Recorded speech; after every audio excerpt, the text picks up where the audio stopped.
What's up, everybody? This is Garrick with ACG, and I'm here with Johnny and Silver for the Best Gaming Podcast number 561. Thank you guys for showing up, as always. I appreciate it. Happy to be here. Yeah, there's not much happened this week, so we're not going to talk about games. It'll be all science the entire time. Yeah, nothing at all. We had somebody who was so mad that we talked about science. My God, they were mad. I was like, dude, seriously, calm down. We have game awards to talk about. Bunch of new games were shown. Well, their CGI was shown, I should say. Majority of those trailers. There was some gameplay. Okay, it was lean though. That's what the majority word means. Yeah, there was a minority that was gameplay. So we will talk about some of what we saw and some of the special announcements. There were a couple. There were some good leaks that ended up being true, some that ended up being false. We'll probably rate our favorite. Let's rate our favorite. We'll do it in a little bit, but we'll rate our favorite trailer. We'll pick our favorite trailer out of the thing, or maybe favorite announcement, not favorite award, because what do? Do you just call it Claire Obscura, the award? But we'll do something like, favorite trailer, maybe biggest surprise, maybe. What's up, Zach's $2 super chat? Glad I could make it. Have a great Friday. You as well, sir. I hope you're doing well and enjoying some games. We'll just skip what we've been playing for now, because we'll end up jiving through all this. We'll end up wasting time on that when the answer is probably just going to be the same shit we've used that we've stated all the time, right? For the most part. Will it? I don't know. Has there been anything new to even really say we've been playing? There's something amazing and new. Cross that bridge later. Yeah. We'll leave people hanging before we get to it. You're right. Let's burn that bridge before we get to it. I asked everybody in chat to rate the video game awards A, B, C, D, or below. What would you guys say? Holistically. B? Okay, fair. What about you, Johnny? The show itself, or like the awards and the accumulation, everything is one thing. Your sense of enjoyment throughout the entire I think event. Like a B plus. Okay. I would have toward the higher end of the B as well for what you can actually do with a show like that. Yeah, for sure. Yeah, let's see what the people in chat rated it. D or below, 26%, C 19, B 37, A 19. I think it got D or below by a majority on Twitter when Jeff asked, which I thought was interesting. I would say D or below. I think this is by far the most disappointed I've ever been in an awards show. Ignoring the awards, because I think we all knew, that they're arbitrary. Yeah, and completely. We sort of know what ones, seem to be the favorites, even though the fans disagreed, which I thought was quite interesting. The fans completely chose a different game than I expected them to choose, which I thought was awesome, because now you're going to have that was a discussion. combo breaker.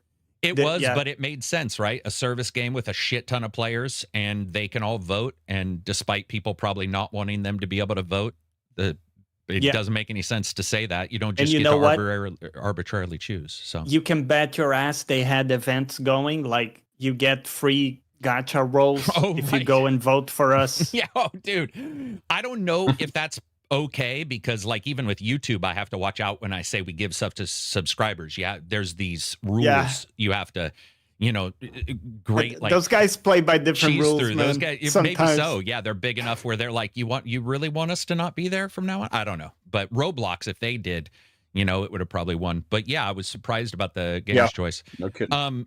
Amazing that it wasn't even that wasn't actually nominated in the ongoing game. Yeah, like Roblox. Yeah. Yeah, it was Wuthering Waves, by the way, just in case someone in chat was. Yeah, which makes sense to me. Like that does make sense as a big old service game that people really do seem to enjoy the combat and playing. So makes sense to me. As a whole, I don't know, man. I came out of it. I don't expect much going into them. Didn't get much from it. There was too much CGI for my own personal enjoyment, I guess. We had fun cutting it up. I really enjoyed watching it because I was better with friends. There was a huge stream, so everybody was in the stream with me. That was a blast. But there were some cool surprises too. I guess the thing that starts to really grate on you is, and this has been how many years? Everyone has done this, so it's not like it's new. But when you see Miss Piggy up there talking for a while, and then you get one of the major awards given out as a side, momentary mention, which many awards shows do. It's not like this is the only award show that does, behind the scenes announcements for awards, but it is crazy that some of the major awards were given out as side moments so that Miss Piggy could sing an entire song. I understand where that money's coming from, and I understand why, they feel like they need to do it, but that was just disappointing as somebody who's a fan of games. That's all. Not like, I'm not even mad about it. I'm just like, I'm sort of, their consistent desire to be the Oscars is now showing just how different games and Oscars are, or games and not only games and Oscars. I didn't mean that. Sorry. Games and movies are. And that you get this, you can't really just attach a category from the Oscars into a game awards and over a couple years have it make sense. And that's what we're starting to get, is these oddities that pop up each year, and they're creating like a little bit of a book of woe. But at the same time, there was cool stuff. One of the leaks was Warhammer, which Warhammer 40,000, we're getting that for Total War, which is... That's big. Yeah. Dude, it's big, but boy, did they bite off Silver, and I've been talking about this for a while. They bit off a lot with that one, because there are massive changes in how the lots of ways to fail on that project too. Yeah, Warhammer 40,000 is a way different feel than Total War even reflects. So even their unit styles and stuff are going to be different. Yeah. We saw a little bit of gameplay. What did you think, Silver, when you saw the gameplay of Total War? Was that like what you expected it to look like? It felt a lot like the other game. Yeah, I mean, that was my first thought, was when they showed the gameplay, was this looks like Dawn of War. Dawn of War, yeah. Yeah, what did you think, though, when you saw it? The RTS. I mean, I thought it makes sense that it would look like Dawn of War, because that's kind of how you would do it. It's kind of difficult to imagine a way not to do it like that, given the nature of what combat is in 40K, where it's a lot more urban. You're moving through ruins, rubble. Like the terrain is a lot more truncated, where in other Total Wars it's always been fairly open outside of like siege battles, which is where also the AI has, like the Total War AI has consistently really, really struggled with more confined terrain. It very often gets stuck. Pathfinding breaks very, very often. And it has that's been an issue for the series' entire 25-year history. So it's going to be interesting to see whether their AI can handle that type of thing, and B, what they do with it in terms of mechanics and systems, and how close that's going to be and feel to Dawn of War. And there's also the question on top of that of, are we going to see space combat as well between fleets and whatnot? Is that going to be a thing potentially? Because the campaign overlay kind of looked like Star Wars Empire at War a little bit to me. I agreed, 100%. Yep. That it might work a little bit like that, or something like Helldivers 2. Very reminiscent of that in terms of like UI design. But that's also a very, very different thing from Total War, because Total War has always been sort of defined by that transition between an incredibly beautiful and detailed campaign map, and then the beautifully detail rendered terrains, where you have the real-time strategy battles. And so that transition seems a lot more stark with 40K, where you just have the galaxy map.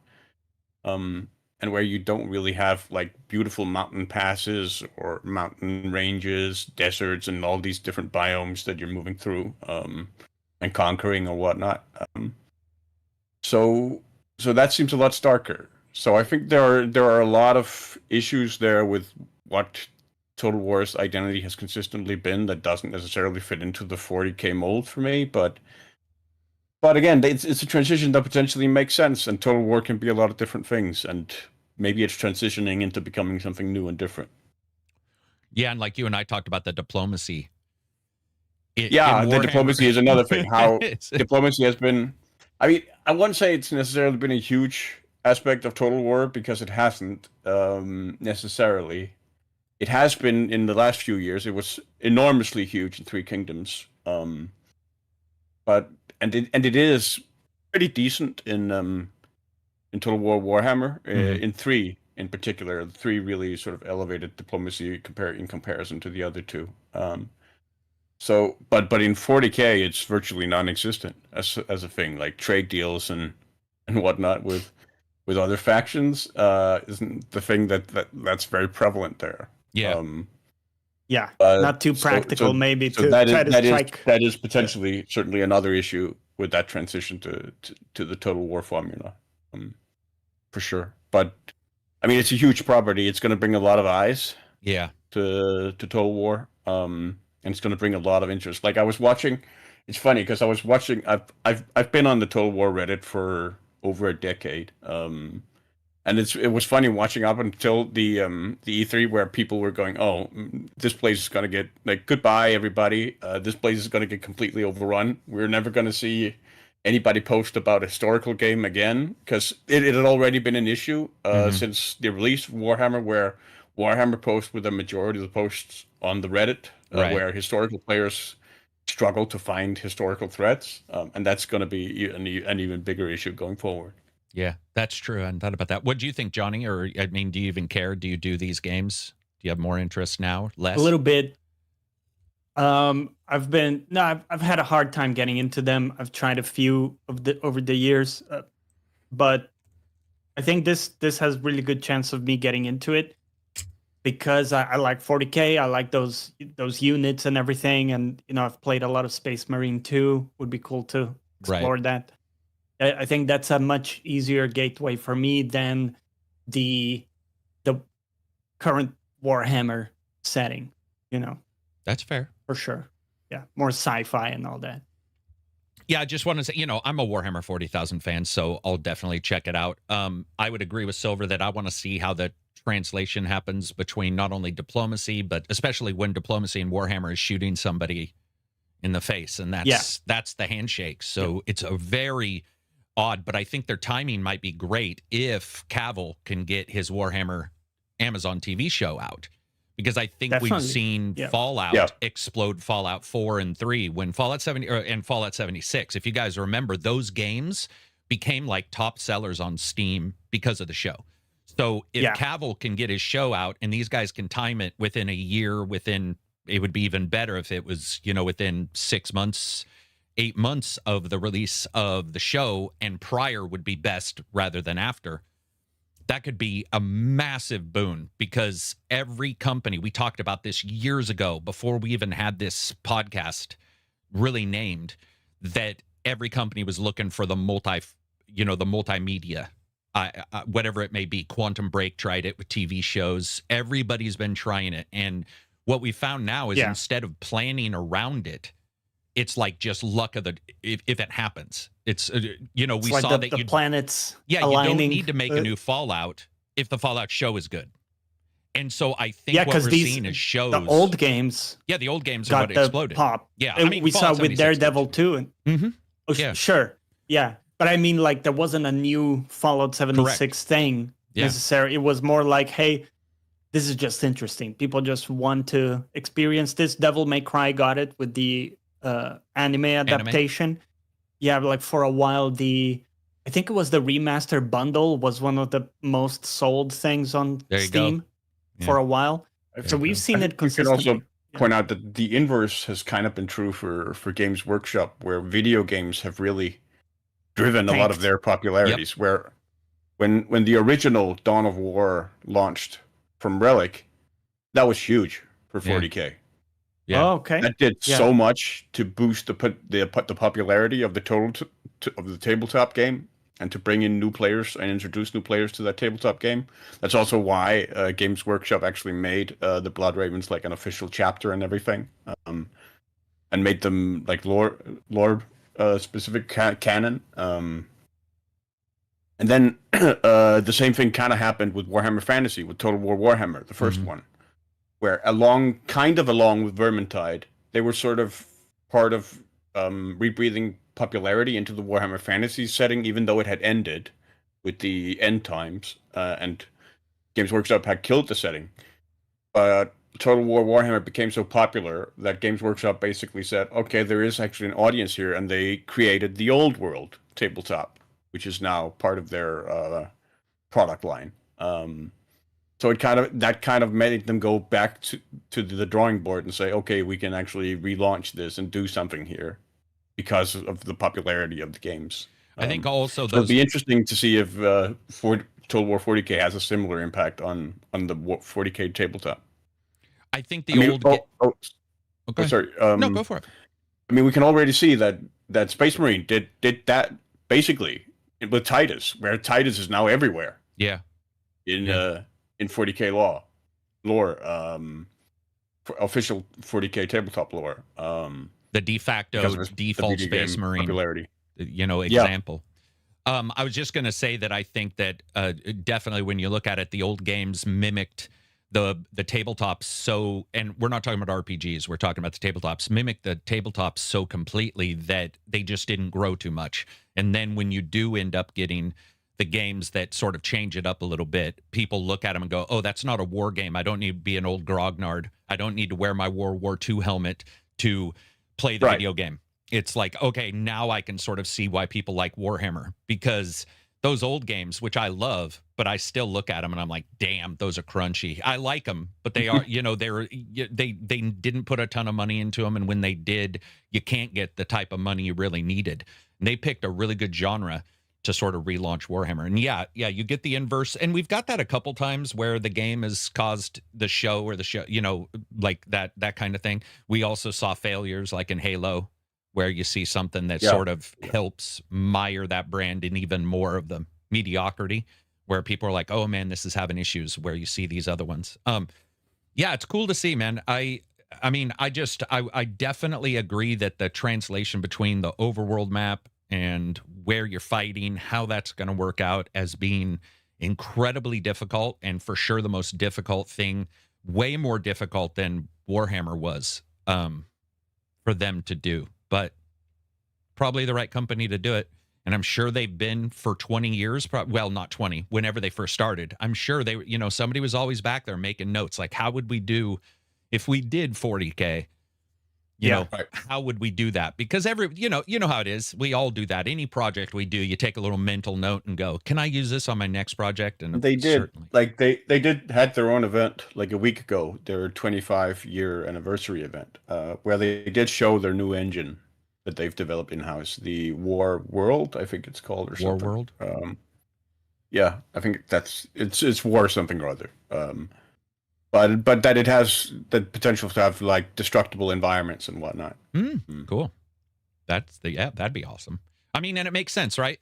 Because a lot of Warhammer stuff is in ruins and stuff. I want to be able to, topple a building. Yeah, exactly. Even if I have to throw maybe a special weapon at it, which they did show special weapons in the game. They also announced that they won't be doing like the blood packs anymore, where they're basically selling blood textures and whatnot as separate DLC for rating purposes, so that they can give the game a lower age rating when it launches. But it'll be inherent to future Total Wars, and particularly, of course, 40K.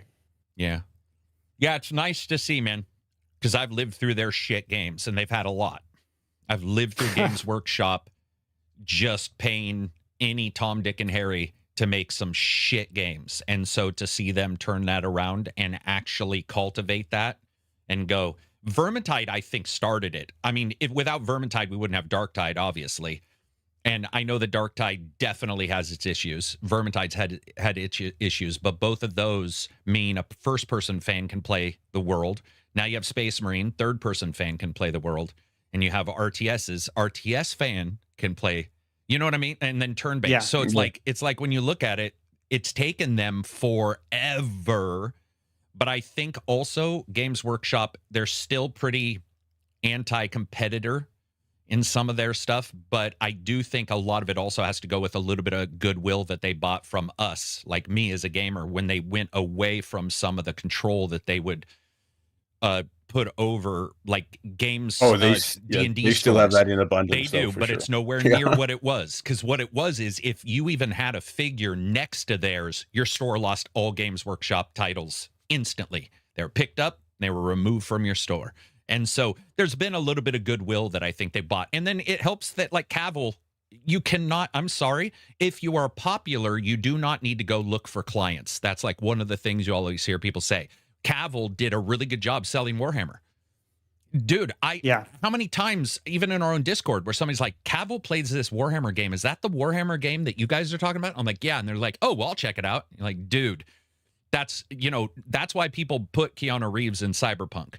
But the difference is Cavill's natural. And it does matter.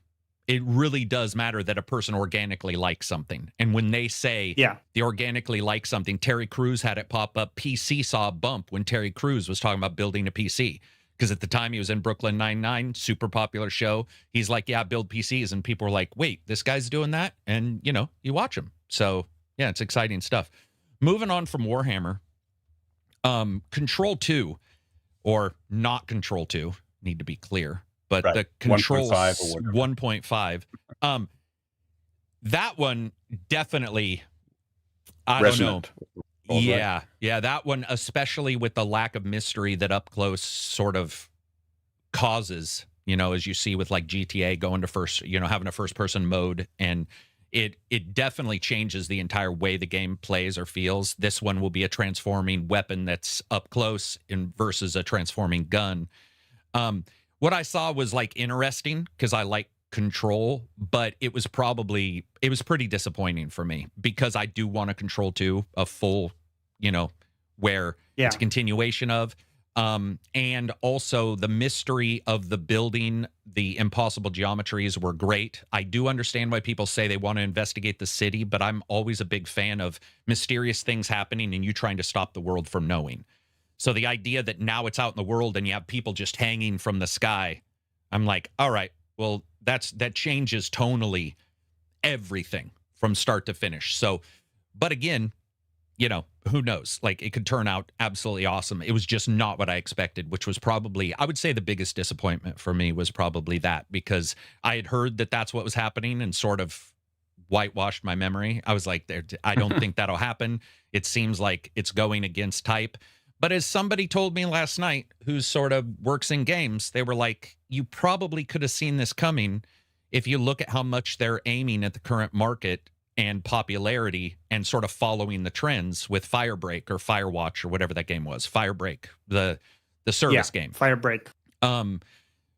He did. He informed it. Like I was like, yeah, I was pretty disappointed. He's like, I was too. But if you track what they talk about and their lack of making money consistently, a side game that sort of appeals to like, or maybe the hope is appeals to a Bloodborne style faction. Stranger Paradise is what it reminded me of. Super close punching, freezing in the air when you punch, like almost superhero-y. I think, right. It doesn't mean it has to be for me kind of thing. And it may be, but it was eye-opening to have him explain that right away. Cause he was like, dude, you need to, if you look at their history and you see they're consistent talking about not making money until years later, all this kind of stuff, sort of scrambling with the service game, it makes sense that, even though Control was their best-selling game, I think Control was their best-selling game. I could be wrong on that, but I thought that was announced. It does make sense for them to see if the male demographic likes a male protagonist, too. I mean, there is something to be said for that, regardless if I, care, because I like Tomb Raider and, Laura's a female as far as I know. So that one was a little not what I expected. Are you guys Control fans? Yeah, I like Control. I'm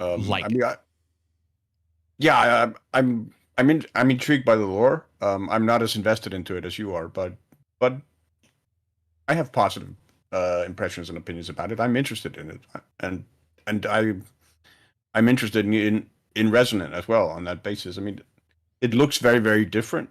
gameplay wise, as you mentioned, but that's not necessarily a Bad thing. It's not as much as a turnoff for me as it is for you, because I'm Mhm. not that invested into what Control was. That Yeah. I'm probably more open to something open and new and different in that regard. So that doesn't really put me off. And like the tagline is good. Things are about to get weirder. Like Yeah. that's Yeah. That is true. good. That is a good tagline for that particular franchise. Yeah, that is true. So yeah. Very much so. What about you, Johnny? By the way, you were right. I was just checking. Control, 5 million plus copies sold. That's the highest. Yeah, the highest their for them. So ranks. that's cool. Yeah. I mean, that's definitely cool. cool. I like Control. I think I like Control more than Alan Wake, actually, because the gameplay is much better, in my opinion. You know, this is all my opinion, obviously. Of course, yeah. I just like the much gameplay. smoother, certainly, yeah. Yeah, I like the gameplay a lot. The destruction stuff was incredible. And you still had the intrigue and stuff seeping in, you know, from the lore, from the background and everything. So it worked pretty much like Alan Wake, but with better gameplay for me. I get that. There are some things I did like about Alan Wake, especially too with the investigation, with the, you know, the Mind Palace stuff. It's awesome. Would love to see that more. But as a whole, yeah, I would say I'm more interested in Control than anything else those guys do. Cool. What'd you think of the trailer then? Because you're a fan of Dark Souls style stuff, with him having like a magical sword slash axe slash whatever, I think. Does that interest you more than ranged? Or did you find yourself more interested in the brother than her? Or? I would have to see more of it, like in real gameplay, see how it pans out. In principle, I could like that more than the projectiles. I can definitely see that being the case, but it has to be good, right? It has to be satisfying. So we'll have to see. But I mean, thinking about the potential, I'm excited for it. You know, if you can whack people with that and like break stuff, could get really, really cool. Yeah, definitely. Rogerio says, Remedy must be tired of not selling that great overall. It is interesting that they make good games. Like when we say Control versus Alan Wake, that's like, you know, good games. Yeah. Yeah. I mean, damn good games. It's like two classic, you know, I guess Mozart, Beethoven might not be the best examples, might be a little too highfalutin, but still, you're like, they're two pretty goddamn good games, and they do things pretty differently, even though they're both third person. And they both have parts I'd like to see in the other, but probably wouldn't work. Like if Alan Wake was suddenly, you know, moving like she was moving, it probably wouldn't feel. And the crime board maybe doesn't make sense in Control, but you look at him and you're like, dude, it's pretty crazy to say I like Control better than Alan Wake 2 when I really like Alan Wake. And I'm definitely of that. I definitely liked Control more than Alan Wake 2, even though I liked Alan Wake 2. But I was just like, Control just feels like a better game that still does a great deal of what I like about Alan Wake. And I'm an Alan Wake freak. You guys know, like that's one of my the original is one of my favorite games of all time. So yeah, it's cool to see them like branching out with the story. But yeah, we just need to see more. Wizard of Smoke says, happy Friday, friendos. Happy holidays. $5 super chat. Yeah, it is the holidays, man. We're getting there. Brother. High five to the best gaming podcast here on Biz. $5 super chat. Thank you very much, sir. Super chats always help. Absolutely appreciate it. So do comments and thumbs up when the video is over. Or thumbs up. Can you thumbs up a... Dude, I haven't thumbs up a live screen in my life. Or live stream. Yeah, you can. Okay. So you can thumbs up a live stream. I run the channel. I don't even know you can do that. I always see stuff after the event.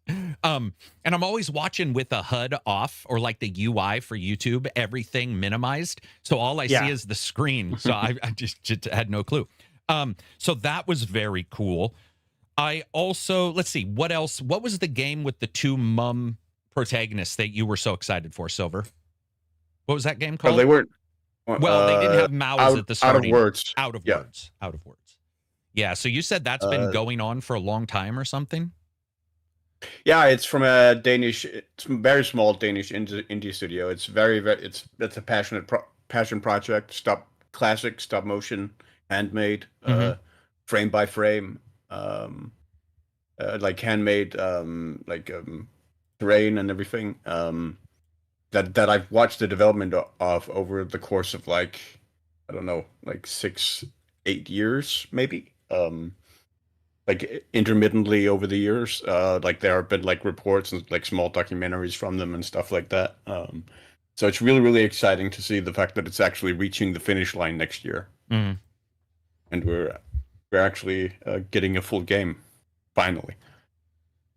So I'm excited to finally get to play it when it's out. It's always good to see that. And it looks followed. beautiful. It looked beautiful. Yeah. Yeah.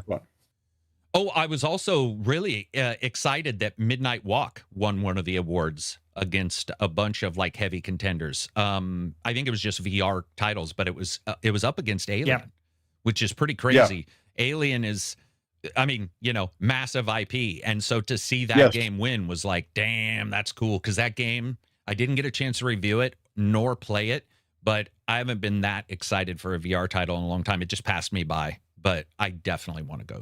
I want to go check that out. Was there anything else that like, what was the most disappointing part of the game? Was there a trailer? Or how about this? Was there a lack of a trailer or a trailer that was disappointing?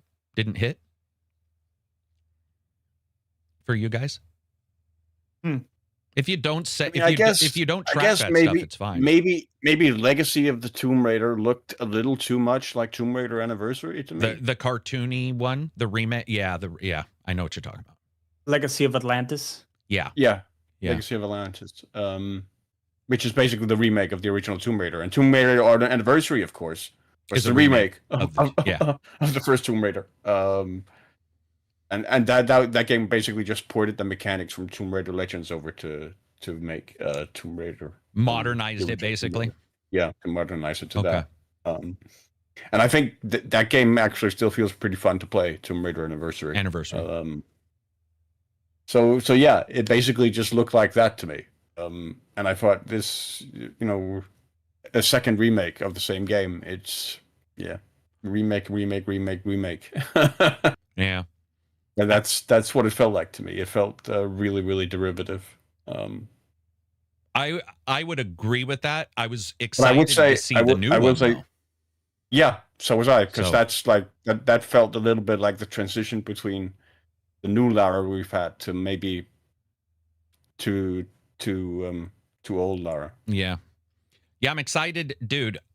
There's rarely a trilogy I can say is hit on every title for me, but I really did like. I know Shadows wasn't as popular for people. Yeah, I get that. I'm right with you. I think 14 Rise and Shadows is like impressive as shit. Just overall as a series, I completely agree with you. And they still look insane. Like they're like Uncharted in that way, where you can play them years later and go, damn, what the fuck? These still look still benchmarks. They still look so goddamn good.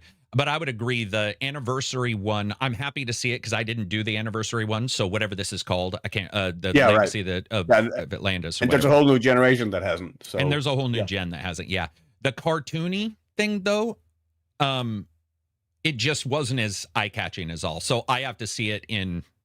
You know, I probably won't replay it. That was also, I mean, the visual design was also a huge part of what made it look like Anniversary, because Anniversary kind of does look like that. Kind of already look like that, yeah. So maybe they've got a bit of that. I guess I shouldn't. I was going to bring up a company, but I guess they don't. So it really did look like. I mean, it really did look like to me just Anniversary with an increased shine on it. Oh, okay, yeah, some newer effects and stuff like that. Johnny, anything disappointing for you? Disappointing, a couple things. Lords of the Fallen 2 didn't have a date or anything too detailed about it. Did it? Yeah. I was hoping it would be a bit deeper in development and like almost ready. But I mean, that's okay, right? It is what it is. We'll wait. Right. Also, seeing Dan Houser coming out and not having anything to say about GTA. So I know they would save it for their own. You know, they do a show, right? In GTA at all. Dan Houser, though, he quit. Oh, he quit completely, did he? He quit. You're seeing him, by the way. You're seeing him. The reason why you're seing anybody from Rockstar, even though he's not... because he's gone now. Because he's gone, yeah. So what he's doing thought he is might his still PR be... tour. No. Yeah, no. He didn't work much on the new one. He's even been pretty clear. Like, he was... Yeah, so... But I get what you're saying. They show GTA in the montages, but they... you know, there were little bits where you'd see GTA pop up, and randomly you see the guy from The Last of Us 2, Joel, crying. I have no clue why they were doing the montages the way they were. There's like a show randomly, but he was there. He's basically putting himself out there because he's doing comic books, he's doing TV shows maybe, and a game. Yeah, so, that new studio. Yeah, that's why he's doing. Yeah. Okay, that makes sense. The other thing, Divinity.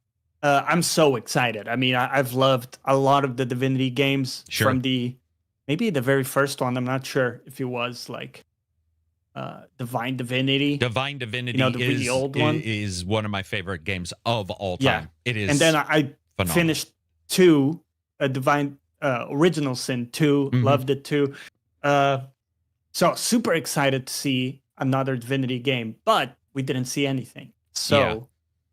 I wish we did, even if it was a cinematic. You know, what's the vibe? Is it going to be like high elf fantasy style, similar to Original Sin? I think when you look at the CGI they showed the orcs a certain way, or whatever they're calling the orc. I can't remember. I haven't played Divinity in a while, but they showed some of the races. They showed the door. You know, they showed the. I'll have to rewatch it. Yeah, they showed the general gist. Some of the. Yeah, you see. Matter of fact, do you know how people knew it wasn't Baldur's Gate?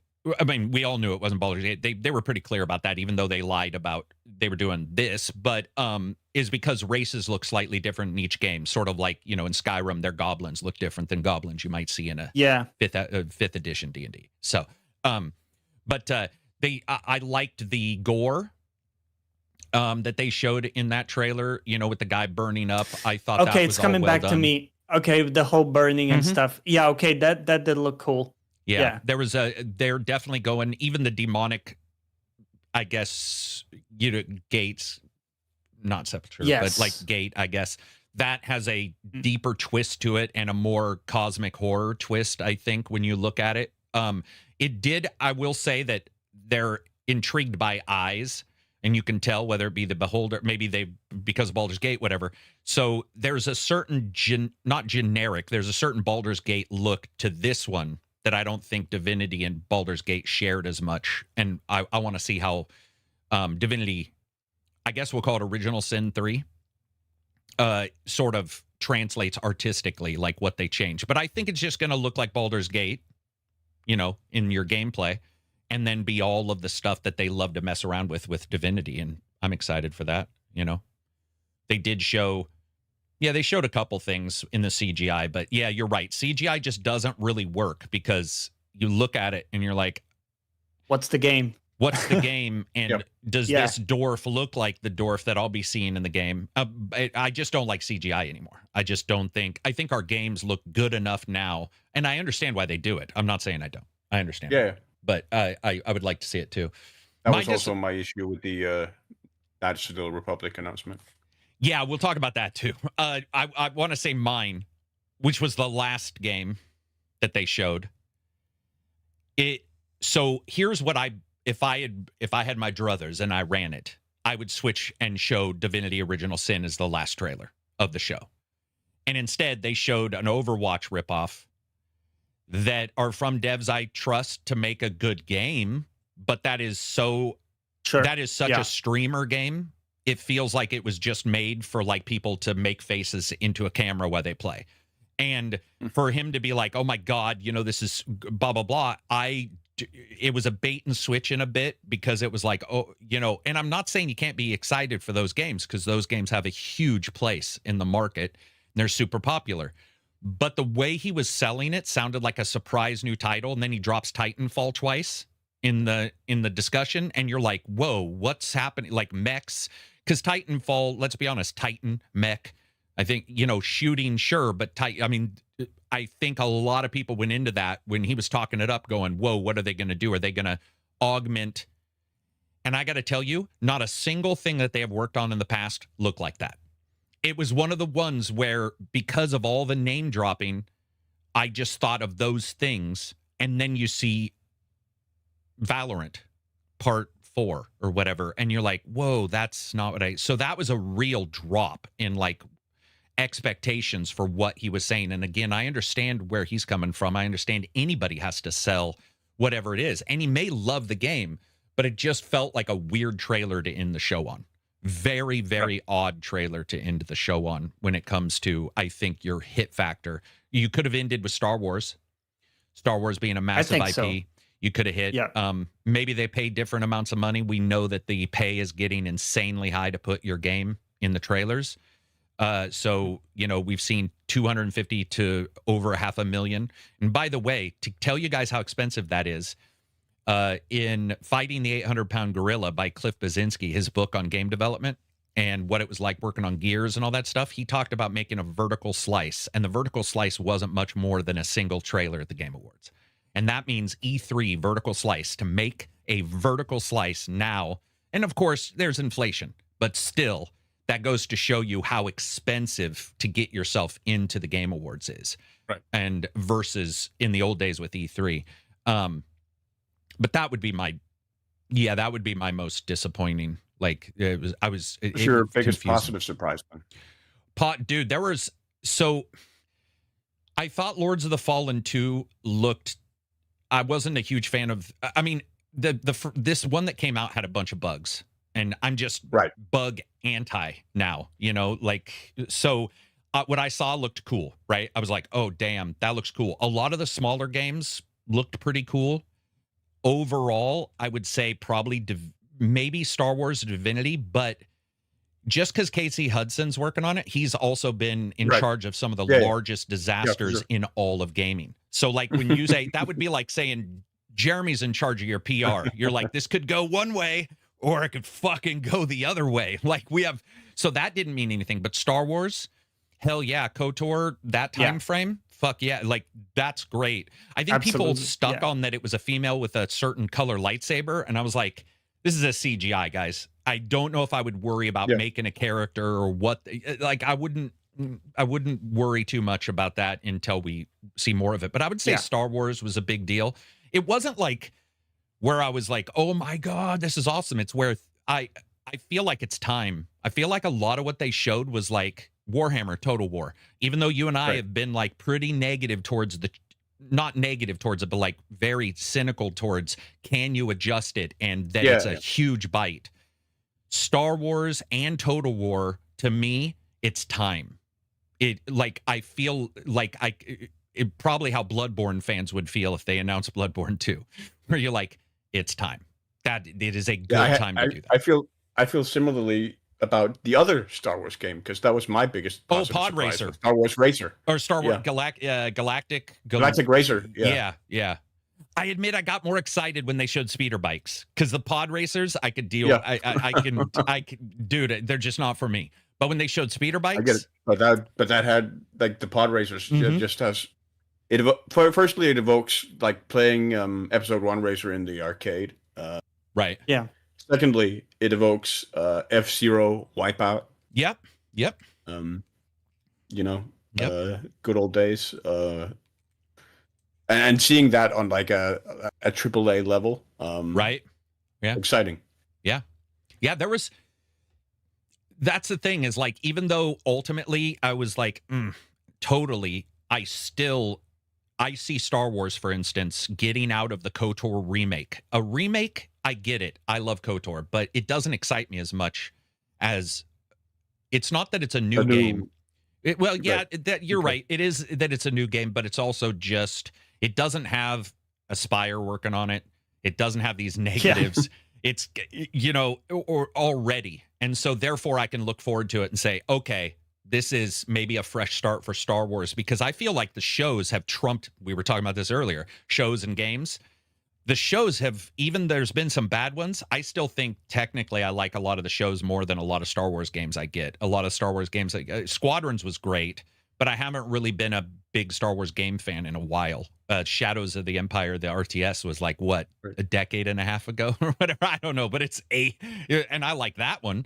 But the shows have been great, and this had a feeling like maybe they're thinking that through. By the way, did you hear why it finally came out? Why Aspire couldn't include the DLC they promised for the Knights of the Old Republic 2 port for the Switch. Apparently, it was because Disney shut it down, because Aspire couldn't get all the full names of every modder who had worked on it on the project. They couldn't get their all of their full real names. They only had like their nicknames and whatnot. Right. And so Disney Legal said, no, then we're not doing it. We need all their names, all their individual names to be able to do this.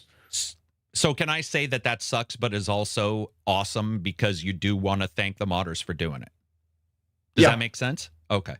Yeah, you do, and they did also. I mean, they Aspire was in contact with the modders and whatnot, but I think some of them wanted to remain anonymous or something. Yeah, yeah.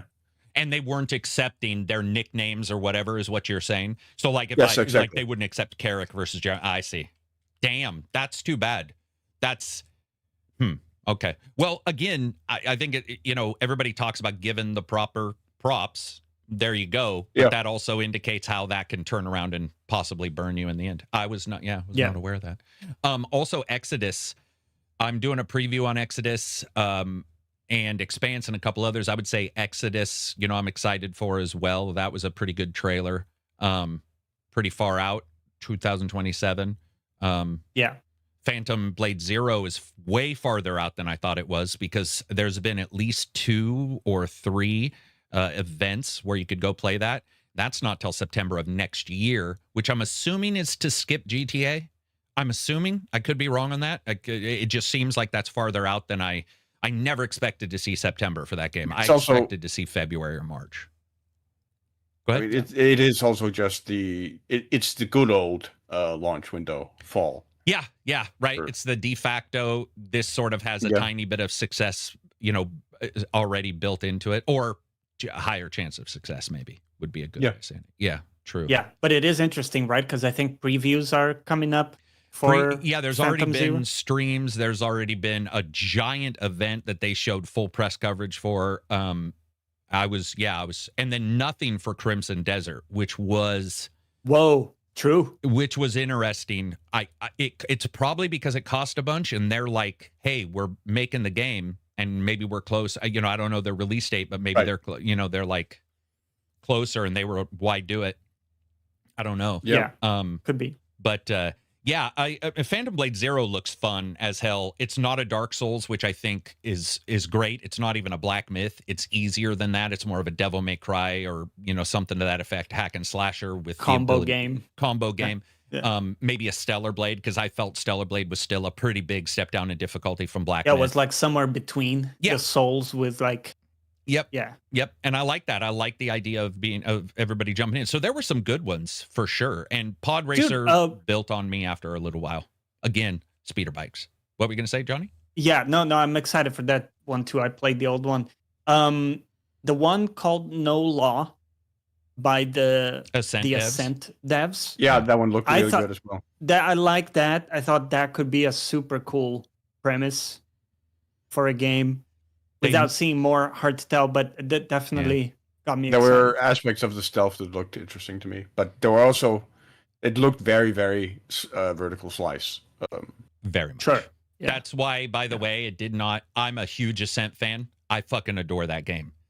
I did walking the walk of that game because I was just enamored with their cyber. I feel they did Cyberpunk better than Cyberpunk in many ways, even in just the tangentials. However, it was very sort of like, here's a cut, because there were like guys bouncing off shit when they got hit and like freezing in the air. There's this one scene where a guy gets hit and he's like, and he bounce, and I'm like, oh, yeah. Which, by the way, I'm also okay with. It doesn't mean I won't say that happened. Basically, that the movie with the scripts. Blah, blah, blah. Yeah. And dude, it's those guys. They like the Ascent. It is a different game. So in the same way you could say any of these other third-person games going first or RTS to first person, whatever, they're biting off a lot. But the Ascent was fantastic, and I'm assuming it's in that game world. I'm assuming. I haven't read any previews on it. I loved that game. So and it wasn't just the top down, it was the atmosphere, which is what they seemed to translate quite well into that trailer. Yeah. Even though that trailer was rough. Yeah, it was a bit rough. But that's what got me excited about it, because their world building and that was so incredible, where you could zoom in with mods and see stuff. It's down to almost like an FPS. Yeah. and it looked incredible. You know, it was fun to explore that world and see a ton of shit was going on in the Expanse or in the Ascent that you never saw in the game. Like you wouldn't even see it. You and had it was to use there codes all to see along. it. Mm-hmm. Yeah. And the Expanse was also not shown, right? Nothing for the Expanse from Alpha. Nothing. No. Okay. Yeah. We did get also Ace Combat 8. Dude, what a Yes. surprise. That's got to be the surprise. So I saw it and I'm like, that is Ace Combat because I had heard it was coming, but I was like, I just hadn't heard much. And they're showing it eating lunch, and I'm like, now I know Hold it up. is really Yeah. Ace Combat. Yeah. But what are they doing? And they're like, we're gonna have a real story. Now their version of story is pretty fucking out there. If you played an Ace Combat game, it has It's to like be. But your excuse to shoot missiles. well, at some- it was in the yes, and it was in the past, but they're stating that this is going to be like a true more story driven. Yeah, we'll just have to see. Obviously, They Yeah. kind of did that they kind of tried the With more the- realistic thing with Assault Horizon. Assault I think it was Horizon. called. Mhm. Yeah. Yeah. it looked good. It looked awesome.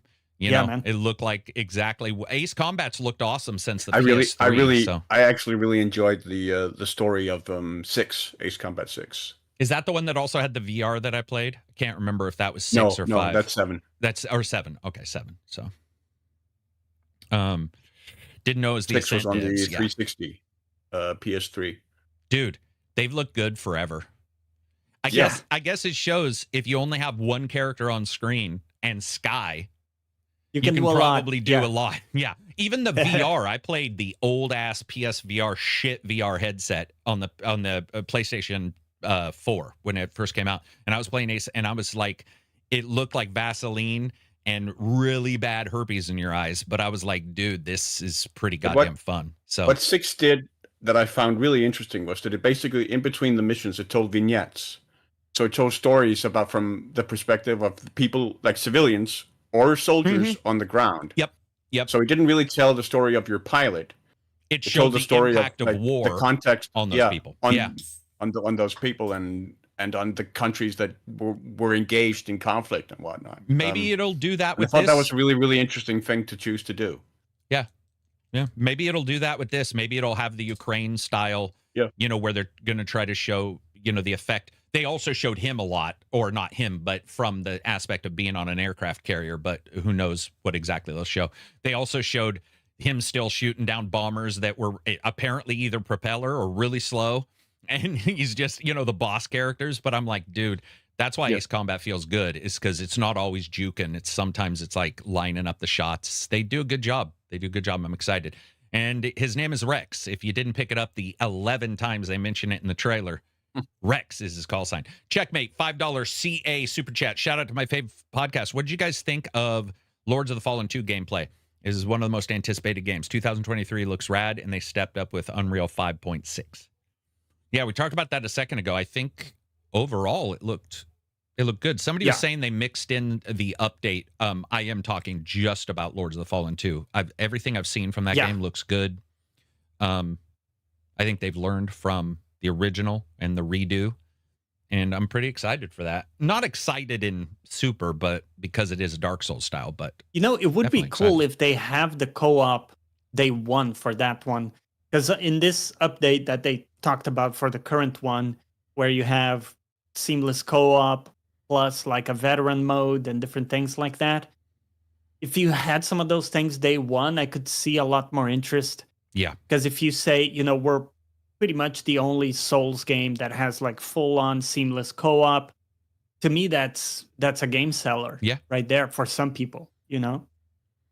I mean, it's even a game seller or a game player for people who've already played it and they add co-op. Sure, you see they people go back to it. But it's like if you have it day one, that can change the entire way the game it could really improve the step up, because I can be like, hey, I've got it, you've got it. I played some single. That's what happened with because maybe you wouldn't play it by yourself. Well, it's not only that. I'm just saying if you you have played it and then you played it for a while, like I did with Remnant, and then I talked to everybody and I was like, hey, I've got it. Now you've got it.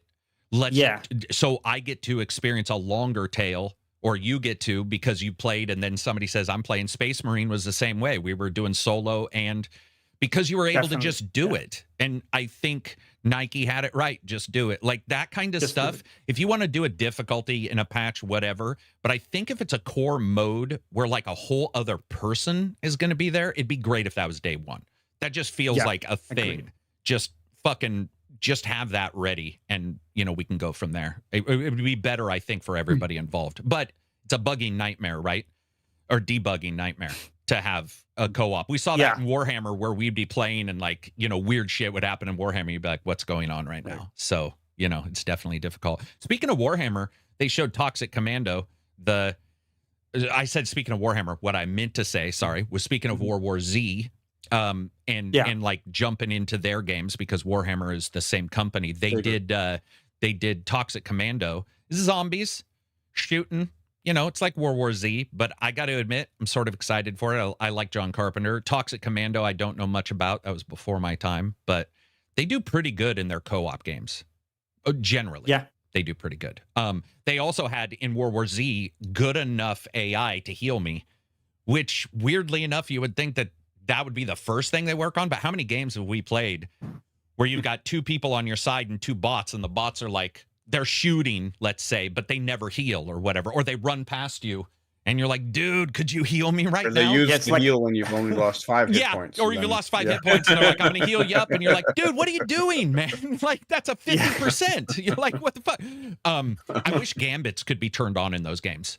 I really think gambits, imagine telling the AI, if I'm at 25 or below, heal me regardless of your danger. If I'm 50 or above, heal me unless there's danger. If I'm 75, don't use that healing thing. Dude, imagine how that is cool. so amazing. I want to see that more. I would in kill games. for that. Gambit. Programmability. Dragon Age Inquisition may have had its issues, but it had a bit of a gambit system, and it dramatically improved the game. It was like, because you would do that, and it's just that feel of being able to choose and be like, dude, could you kill the guy who's hitting us both, or could you fucking heal me? And, override would be great if you could just say, override everything, heal me regardless, whatever.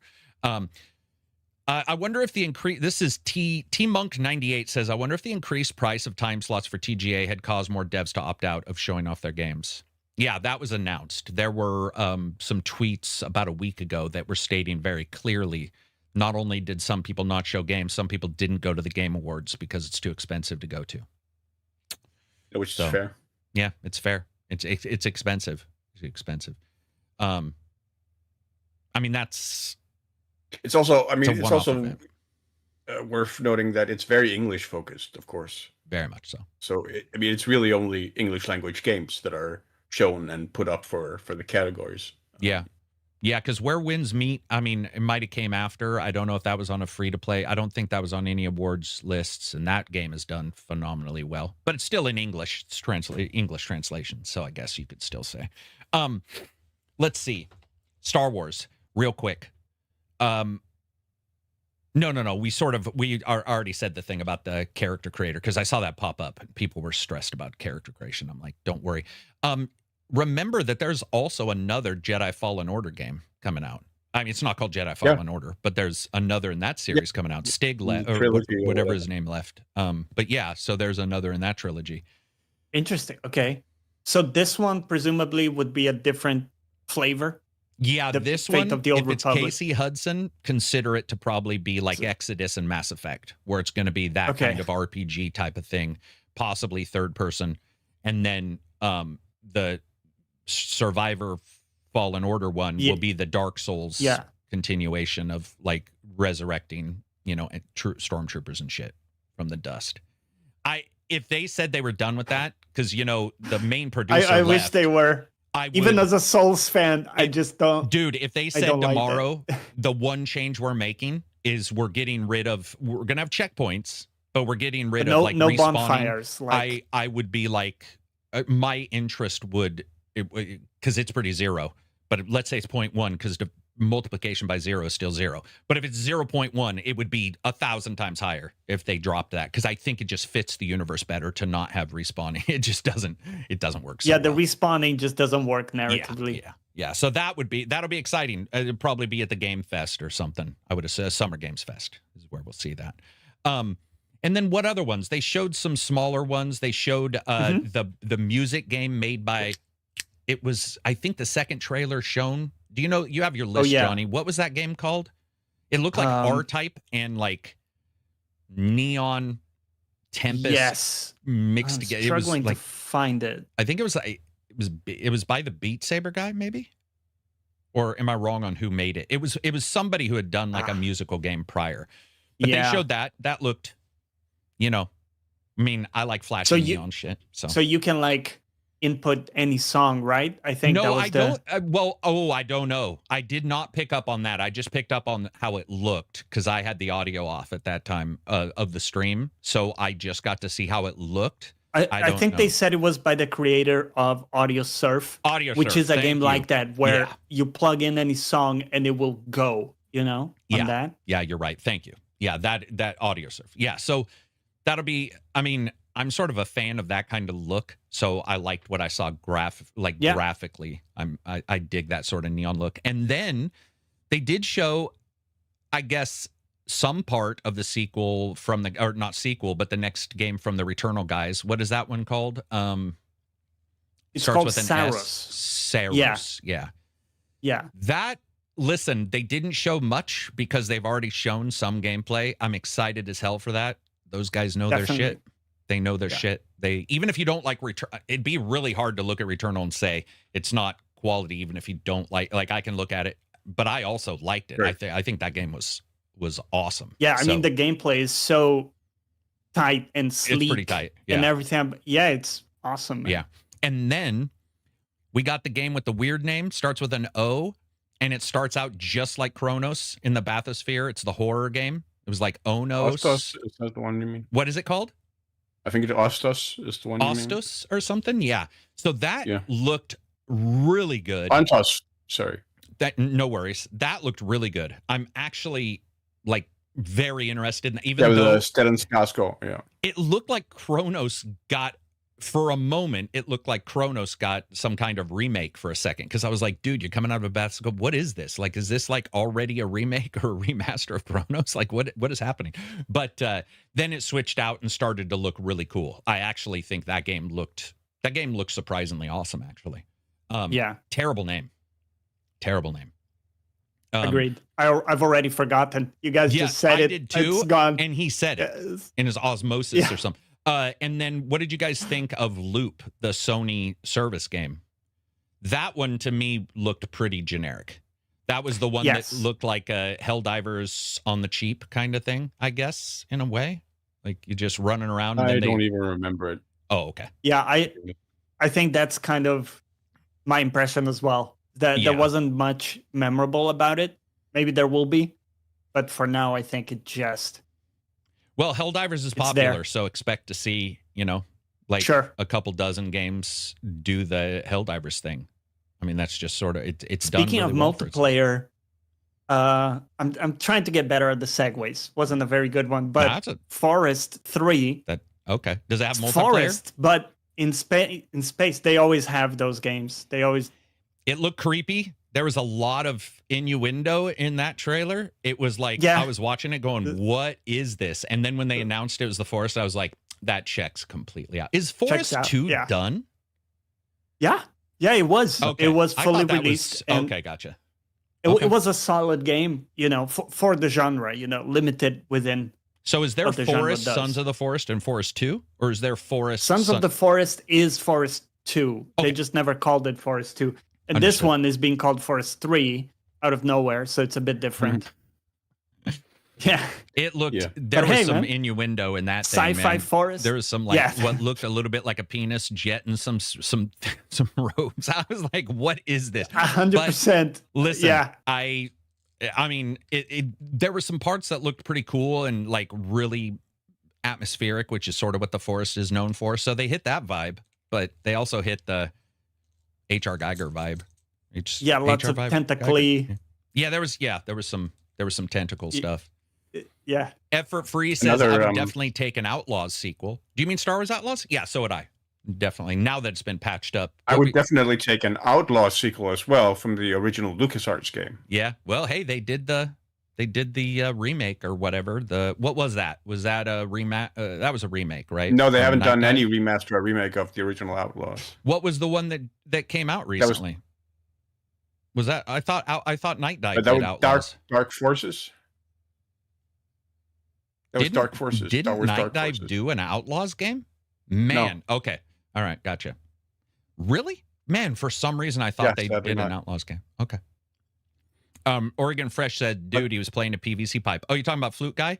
The PVC pipe is his normal instrument. If you guys watch, who's the guy who did Interstellar soundtrack? I mentioned him last night when we were talking. Hans Zimmer. Yeah, the Hans Flute Zimmer. Guy is Yeah. one of his major players, and they said that their favorite place to go is Lowe's Home Furnishings and to buy a bunch of pipe and make flutes and weird shit It's out of hilarious because every like 20 seconds the guy had it. some Switch ridiculous something, contraption. switch to something else. Yeah. Yeah. Yeah. Ooh. It's funny. Sorry about that. Yeah, but the musical medley sort of didn't hit with me this year either, but I don't know exactly why that was.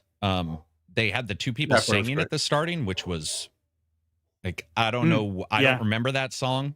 Maybe that's just me spacing that game, but like, No, me neither. Yeah, they only sang for, I think it was Donkey Kong. Yeah, they did That's sing the for part. Donkey Kong. with so the until guy and then the it girl, was- the guy with the braids and the girl. That was a Donkey Kong song. No. I'm talking So about No, the the starting. Donkey Kong song was only the girl. Yeah. I'm talking about the start or earlier in the Oh, show. the when there initial was a- one? Yeah, there was a guy with Yeah. braids and a girl singing a song that sounded I just. Oh, Adam says Night Dive did just release Outlaws remaster. Did they? Okay. Yeah, they did. I was like, Oh. I was like, man, completely missed that. yeah, you should check it out. I don't know if it's good. The clear trumpet was cool. Yeah, I forgot they had a clear trumpet. One of the guys was playing a trumpet, and it was just completely that clear. was a cool And I was move. like, yeah, I wonder how that changes the sound, by the way. Would be interesting. Because metal is such a big part of the, Oh yeah, for the sure. brass. Yeah, seasoning the brass. Oh yeah. Yeah. Man, one of the best soundtracks of all time for that game. Outlaws. And that Batman game, that one looked like the most Shaking. enjoyable of the bunch. And that Batman game, that one looked like the most enjoyable of the bunch. Batman game. Maybe the Lego one they're talking about? It looked like the most enjoyable game of the bunch. Really? Okay. Well, hey, people like Lego. Nothing wrong with that. Did not expect that game to be The Forest. Yeah, for sure. Sorry if you guys can hear my dogs there. The mailman is here. What other stuff happened in the game? Muppets were there. There was also, speaking of like Continue. I'm going to disappointments, stop these. Neo 3 for me. Why? Okay, elaborate on that. Why is it a disappointment? It didn't look good to me. Graphically or like gameplay? Gameplay. Honestly, it just looked off. You talking about Neo 3? Yeah. Yeah, I would agree. There's Can you been put your finger on it? It was like It was way- kind of character movement, kind of the way they interacted with like the parry and the block. interesting. It just felt off, man. Yeah. There's been a know lot how of to talk about pinpoint it Neo further 3 than that. looking like a step down graphically too, pretty heavily. I do know that when we saw Neo 3 the first time, everybody in chat thought it was a Neo 2 DLC. They didn't even know it was a third one because of the way it looked. Looks don't matter too much once you jump in. You sort of, I love Neos. They're like some of my favorite Yeah, I things in love the them world. too. So Which but is why, I would say that, it definitely, I noticed in our chat too, that people are like, ooh, that still just doesn't look quite there. But it doesn't look quite there. I mean, they've still got some time and some passes and stuff For sure. like that. And from what I've seen and the ideas that they have, I'm And there will actually be a pretty demo excited. for it. Yeah. I think there was a demo, wasn't there? Also, like the starting of this year. Right. I feel like I played the demo for that. I was going to say, I think on PS5 it's available. I was just checking and it's not on Steam. But Okay. I'll do a quick check. Effort says, I need to get my flute fixed. Want to learn how to beatbox and play at the same time with it. Hey, So just goals, life goals. just to add on that, the demo is out January 29th on PS5. For what? Neo 3? Neo 3. Yeah. There you go. So we can play it. Yeah, who knows? How much money did that spot cost before Game of the Year for Lame Highguard? Yeah, who knows? They did have an alpha earlier. Okay, thanks, Dylan. Yeah, I thought that they did. I remember playing Oh it. yeah. But again, it didn't leave the ideas that they have. I like a lot, but I just haven't really been whelmed by, what we're getting. We just Yeah. it's So not underwhelmed, but like not underwhelmed, not overwhelmed, not not even whelmed. I'm sort of not sure. We just have to see because third is like for a lot of game series or whatever, the third's the roughest for them to do. The second lets them build on stuff. The third is like sometimes where they lose a bit of their originality or they just sort of ticky tack things on. So, we'll have to see like how that all comes about. But I'm still excited dude, I love Neo 2. Like that game was easily one of my favorites. One of the best action games I've ever played. It really is good. It really is good. Malad says, finish the Pragmata demo a few times. It's pretty fun after you get used to the weird control scheme. That's the one with the hacking while you're getting attacked, right? Yes, you're getting absolutely blasted and you have to do this directional D-pad minigame. Am I incorrect or correct or whatever? Is it the chick like entering codes into the robot to fight when she's on its back? Is that what's going on? Is you're like literally telling it how to fight during the fight? Yes, you are like unlocking moves by successfully doing the puzzle. Okay. That's what I understood. Okay. Yeah. Experimentation, man. Gonna be the Dreamcast had a game called Seaman. So. We've seen a lot of these D-pad, maybe not a lot, just recently, touchpad stuff. Recency bias. I've seen a lot of this D-pad combo stuff with Helldivers, Dispatch. I feel like others too. It just kind of keeps appearing. Mm-hmm. Yeah, once it succeeds for one and they realize they can add some instead of just being a weapon wheel times 2. Because how many times is it really just the weapon wheel but your favorites? And you're like, all right, but it's really just a copy of what I've already got. So the idea that somebody spread their wings a little bit is fine with me. And graphically, it looked interesting, at least. It looked like something I would want to check out and see, but, sort of jump into. Let's see. What else was there for the Game Awards? Was that pretty much... Resident Evil Requiem. With Leon. Oh, yeah. Yeah. The rumor that wouldn't go away. I mean, most of those leaks turned out to be true. Leon's going to show up as a side character. I think or probably in some of the locations he'll be there. I don't know what it is about Leon. I follow Resident Evil lore and stuff like that, but people seem to like absolutely adore him or absolutely think he needs to die in this one. That's one of the things I heard yesterday was people like, I hope he finally dies in this game. So I was like, damn, can't win for losing kind of. Yeah. So we'll just have to see. I always felt like what I was seeing for Requiem was aiming at possibly moving the future and the story forward with her as the main character, because they started talking about like the investigative gameplay, which I'm like, that would be pretty cool to actually have a character who's an investigator do the investigating. Because a lot of times it's just Leon or one of the other Resident Evil guys who usually shoot to investigate. It's like a Warhammer Space Marine doing the investigation. This time it's her, and that's her job. So we'll have to see how Requiem comes out. It seems very Resident Evil 6, which also sort of switched between multiple pros. Yeah, multiple characters, where they all had different, where the Leon campaign was a lot more traditional Resident Evil survival horror. Then there was one campaign, the Chris Redfield was basically action shooting. Yeah. And then there was the other campaign with like Shelley Birkin. That was kind of a mix. 6, one of the worst reviewed Resident Evils too. Like in the, yes. I think it is, right? Yeah.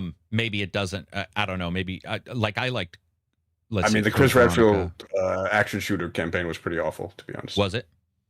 Yeah. Was it worse than Punch and Rocks in 5? Yes. Okay. Damn. All right. Damn. Dylan said, yeah, that means a lot. I'll be curious to see how the level design for Requiem turns out, since they have a third and first person option. Yeah, I love the idea of them finally doing that. I think it makes sense. I like first person, but I know a lot of people who like third, And as long as you can hit the animations, so either or doesn't look like shit, which we've seen in many action third-person first Switch where the third looks like, crap. If they can nail it, that's awesome. Give us both, viewpoints so somebody can enjoy it regardless. Let's see. I think that's about it for the Game Awards. Did any of the awards strike you as like an interesting choice or something you didn't expect? For example, like No Man's Sky is still best ongoing game. Did it win best ongoing, or do you just mean this? Did it win? Oh, gotcha. I didn't track that. Yeah, it did. And then Arc Raiders won. About the announcements. We did also get Lenny Kravitz as the Bond villain. Yeah, we did get Lenny Kravitz. Are you gonna go my way? Yeah. That was leaked, unfortunately, and I saw that leak. And so the moment I heard him talk, I was like, "Yep, it is Lenny Kravitz." I'm sort of interested in that one. I do kind of feel like IO is getting a little celebrity obsessed, though. A little, yes, agreed. Yeah, I can see that. Oh, do you mean with the Hitman? Yeah, assassination targets and stuff. Yeah, it's hard not to. If you have a podcast and that's one of the reasons why I'm very careful with who I invite. I'm gonna do Elijah Chuck soon, and he's one of the first. But like, I've been very careful with who I invite because at some point people will just think your podcast or your game is celebrities, and that artificial rise, because you will get one like Cavill liking Warhammer. That's what you'll be known for after a while. So I would agree with Silver. I definitely feel like that could be a problem for them. But can I also point out, to argue against myself, that most Bond movies have at least one big celebrity lately. So in a way, it is sort of just mimicking what it checks out. And the Bond villain has a huge part of such a huge part. Yeah. And I mean, if I can kill Lenny Kravitz with a guitar as Bond, hell yeah, gonna be the way. Let's do it. Going to be the way to do it. Leon Edition feels like fan service. Yes, it does.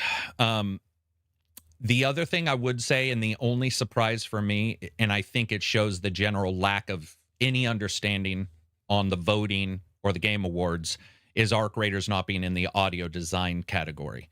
And I think it wasn't even. And that's sort of factual. Like, that's not just me saying, oh, I like audio. I'm saying when you have movie people, when you have musicians, and when you have game people in the industry talking about a game's audio, which we've seen. It's rare for you to hear people talking about audio. It's almost never. Almost never, unless it's bad. You almost never hear people saying, and I've been watching like movie stars in podcasts saying, oh my God, I was playing this game, Arc Raiders, and the audio is insane in that. And you're like, damn, what's going on? Or you hear a sound guy who's been doing producing in music for like 40 years saying that some of the best some of the best mixing and producing he's heard was in a video game, Arc Raiders, and you don't even see it on the list. I think that does show. And it's why people, even though games and music and audio's talked about more, it hasn't exploded like the game fans indicate it should. Game fans talk about it all the time and have since OSTs. And even though some reviewers cover it, it's hard. It's hard. Dude, like after installing stereos for 20 years, I would still have issues with stuff. Like, being on top of audio and understanding how it should sound, or if it does sound good versus if it just sounds clear, which weirdly enough is two separate things completely. It happens. That would be my big surprise and my big letdown was that, I think that shows a problem that they need to fix, but I don't know how they fix it because I don't know of a reviewer. Anybody I've talked to doesn't understand audio at all. So, and even when I point them towards GDCs, they'll be like, I didn't understand a single word out of that. And it's because it is almost as in-depth as, like you would say, Carmack talking about VR or something like that. And so somebody's like, I have no clue what these guys are, what the fuck is occlusion? Yeah, audio design is a full craft in and of itself. Yeah, it's definitely, And if you have bad, dude, we've seen it where somebody will be streaming a game and they're playing with some earbuds and they're reviewing the game and you're like, admittedly, I like earbuds, but there's a difference between size matters in some ways. For this year's TGA, I rated Ace Combat 8 out of 10. SBZ $2 super chat says, yeah, that was surprising. Ace Combat was good. Malad says Battlefield 6 got the sound design award, a game that just got a patch for its bug sound that people couldn't hear enemy tanks and infantry. They could at the starting, though. At least I could. The one that has bad sound from Battlefield is that Battle Royale game. Holy crap. That mode. Dude, that entire thing, its audio is borked. The campaign was fine in the original, multiplayer was fine, but I was playing just a little bit of that Battle Royale, and I was like, I'm out. This is horrendous audio. Like, it was janked. It was, like, actually broken. So hopefully they patch that one as well. I think people should also just make peace with the fact that these awards are not in any way meritorious, really. No. Sure. No, they're not. Yeah. They're not. Yeah. I mean, I think people get they really get focused on the idea that they are. And then so they get really invested in them. But it really is massively arbitrary. I mean, first of all, the list of games you draw from, arbitrary. Yeah. And whatever factors they decide on, arbitrary and subjective. It's really just a marketing thing. Well, and a way for the industry to sort of celebrate itself and sort of kind of celebrate games in a way, but and that's all it is, and that's all you need to view it as. You shouldn't view it as anything more than that, or as anything that you're that invested in, where an award that doesn't necessarily reflect what's been your experience and possibly the experience of a lot of people, really is something that provokes you in that way. I think the big problem is, Silver, is that those people who agree with you then see the Muppets, and that's not a celebration of games. And so they get confused. I think it is, though. For me, it is. Is this a bugs make games better comment? No. Why do you think the Muppets are a celebration of video games? I don't think they're a celebration of video games specifically. They help to celebrate the event which celebrates video games. So through that, they are. I think that's pretty tangential. But I'm also extremely heavily biased towards the Muppets because I've grown up with the Muppets. I was going to say, you have Muppets bias. You got fucking Muppet bias. Yes. I also think that in the end, there was a tragic lack of Pepe the Prawn, though. There was a tragic lack of somebody burning. I mean, if they are going to do the Muppets, effigy. if they really are going to do the Muppets, the obvious choice is Statler and Waldorf for the entire thing. Just toss them to the divinity effigy. The obvious choice is Fraggles. But when you look at it, I do think that people do understand. I mean, most of the people I know, they don't care about the Game Awards at all other than that night. Like, it doesn't make any effect on the game. Summer Games Fest does. Like, you'll hear that really creates, like, because it's like E3, but it's not. But the Game Awards, like you said, celebrate, get everybody up there, do some stuff, accidentally invite Andrew Schultz, the walking hepatitis sore that he is. He was so out of place. He's like one of the biggest POSs in the universe, too. So you get those, you get those kind of situations where we do celebrate. I think there's probably both sides. It's also, I also just find it sweet sometimes, sir, to see the developers up there where it is meaningful to them to be on that stage and be in front of people. And it is meaningful. I mean, and that's the thing is, like, the problem is that we are adding cost and all this stuff where now developers are saying, I can't go. So we're getting into the same issues that I've talked about with you. We really do. I say we. I have no control. None of us do. I wish somebody would get control of this and figure out a way to say, if we're going to do the celebration of, there's a couple things we need to do. Have some people who understand audio. If you're talking about audio, make sure people played the games, which we found out last year. We know last year people who voted stated in their own podcasts, "Oh, I never played that game," because they forgot that game was on one of the games awards lists for the year prior. And I think they spoke out of turn and forgot that they had voted, and you're sitting there going, dude, so you voted on something you hadn't played 3 of the 5 games. Like, how does that even work? Admittedly, they're long. You got to play a game for longer, but I do think that needs to be nipped in the bud. The cost needs to be nipped in the bud for developers to go. But I don't, handle that. Muppets, I'm sure, paid them a boatload of money so that we could have the other stuff as well. Yeah. So I do understand why some entity is there. And the Muppets obviously are on a PR blitz right now. I feel like they paid a lot of money to be there because they've been pretty clear that it's a super expensive for even 2 minutes. Yeah, I mean, also to be fair, I mean, the Muppets are not what they used to be. They are not. Just they are not corporate, corporate now, completely corporate now. So yeah, who actually cares that Moist Critical won the Creator of the Year? Well, I mean, so here's the thing about the Creator of the Year. I don't know. I know Moist Critical, and I think I know Burnt Peanut. The thing is their fans care, and there's a shit ton of their fans.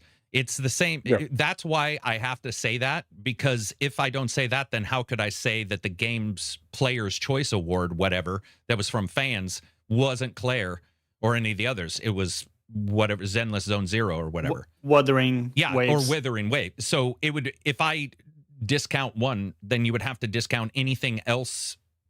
That doesn't make any sense. Like, people think that person's Creator of the Year, did a bunch of stuff, shined a couple games maybe. Yeah. It's just not, it's not what you guys maybe listen to or what I mean, I've definitely heard some of his videos, but it's like, there's a billion creators out there.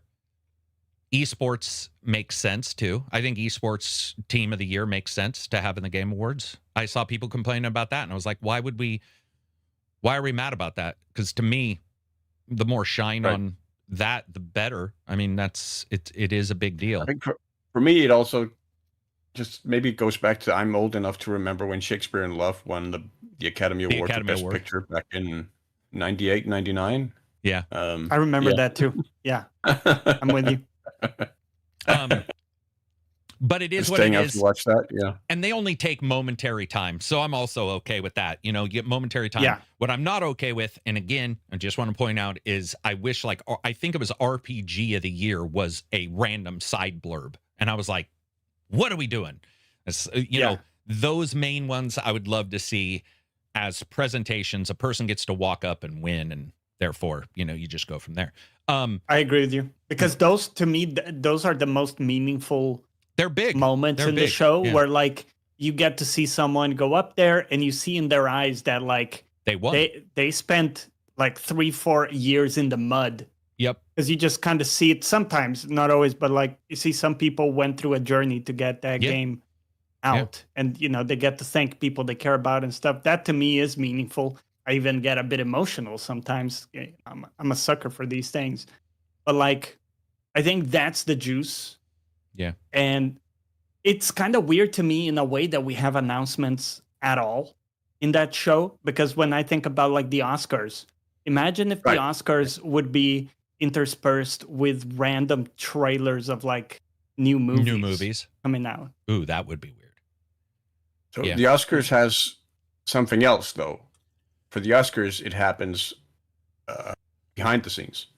So the Oscars are a major marketing sort of hub for selling your movie. Yeah, that's where you go when you are nominated or whatever. That's where you go, and then you sell your money for your movie rather for distribution at the Oscars.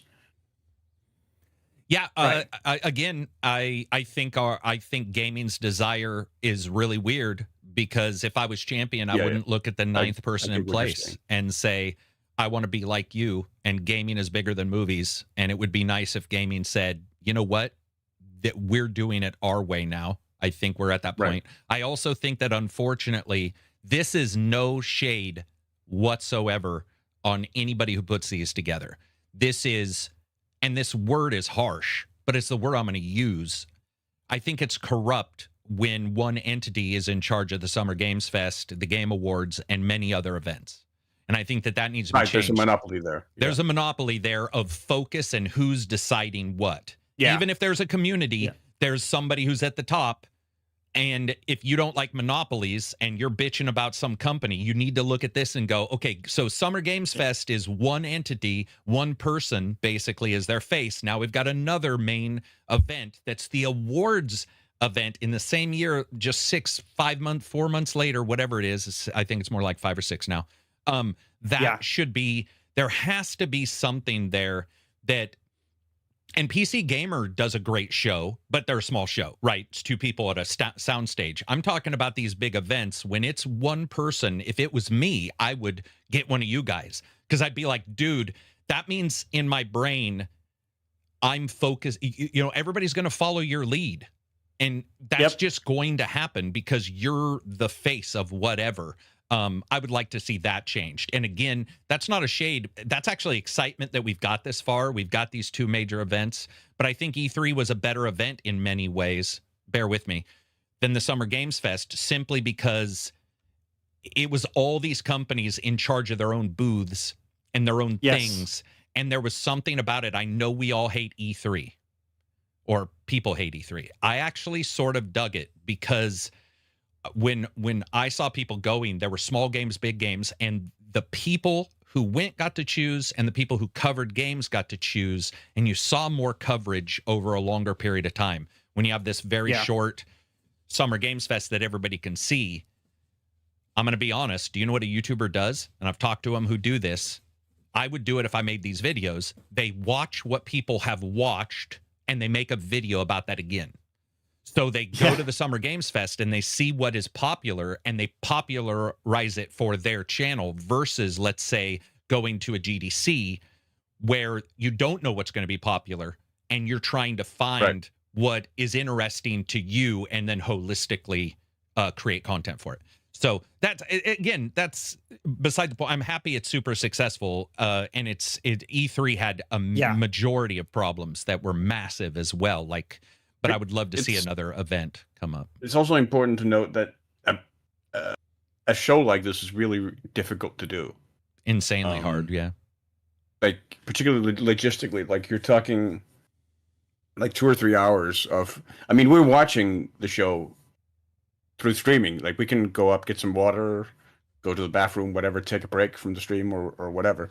You have like hundreds of people sitting in that room who are sitting there for hours. Yeah. And that's why a lot of the time you put in times for these shows, you put in these variety bits. Why you do that with the Golden Globes, why you do that with the Oscars or whatever. You put in little bits or whatever. So whether it's the Muppets or whether it's like, I don't know, Billy Crystal doing a sketch for the Academy Awards or whatever it is, or like musical interludes or whatever. That's why you do those things, so that you break it up so that it isn't just sitting, completely dry throughout. Sitting. Yep, for sure. Yeah. For sure. One of the nice things that I've noticed Jeff has had, because he knows the issues. He's heard my complaint and he's heard others. He will listen to complaints. Even he agrees because he's starting to put the secondary hosts in. So even he is like, okay, we need to, and councils let's break it up. Yeah, let's break it up and get like sort of me out of control, because that is definitely at this point now you're looking at it, you know, like I said, you're looking at this monopoly kind of thing where the focus and anybody who's even ran a project. The show last night was 3 hours. So yeah. And anybody who's ran a project of any kind can tell you that the lead, even if you have people below you in teams, that focus is through that one person. And so if that one person, and even let's through say, the isn't best excited, intentions, you know, which was good to not see Kojima. Nothing against Kojima. It was nice. I thought that was really nice. It was like, it was just different people coming when up he there said, and getting some friend shot. of the show or something. I thought, dude, it's I know 100%. Servant says, how was your feeling when you saw J.J. Abrams stay on stage? Wait. Oh, for Loop, right? Bad reboot guy?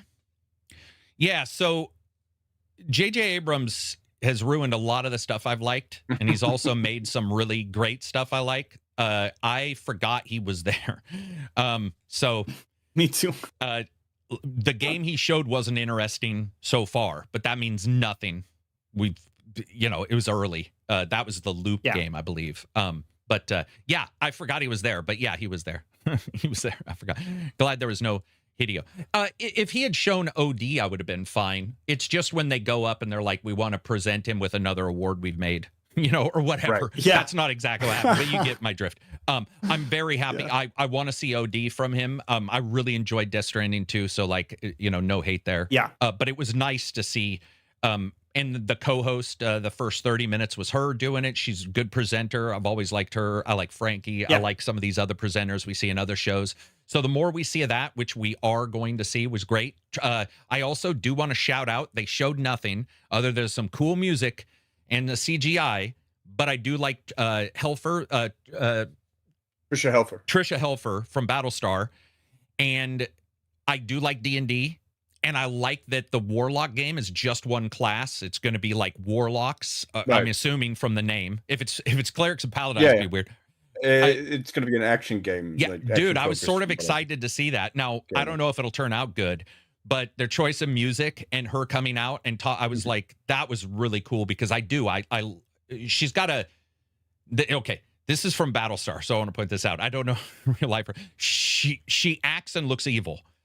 She's beautiful, but acts and looks evil in everything I've seen her in. So like when she shows up and it looks like she's going to be that character, I was like, oh, for me, that was a good fit. I like her voice in Battlestar. She had that weird intoning voice. She was really like, there's something about her that I really dug in Battlestar. It was funny they gave her the Mass Effect music when she walked on.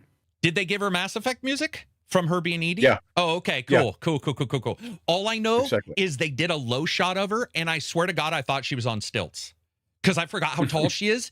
And I was way ahead. I was almost a minute and 45 seconds ahead of anybody in chat. And I was like, what the fuck is going on? Is it like a juggler? Because you couldn't see her face at first. I mean, you could, but I couldn't tell who she was. And it was this low down view. And I was like, what the fuck is this? Is it like Lady D or whatever from Resident Evil? And I forgot how friggin' tall and like, slim she is. And it was I was like, wait, who the fuck? And then when she popped out, I was like, oh, that's going to be cool. I didn't know Warlock was a thing, but the music, I think that was Tool. I just thought that was a really good, it was more emotive as a trailer, I guess, but who knows? Game could suck. Right. But I love the idea of doing one thing. All these games are like, you can be a cleric.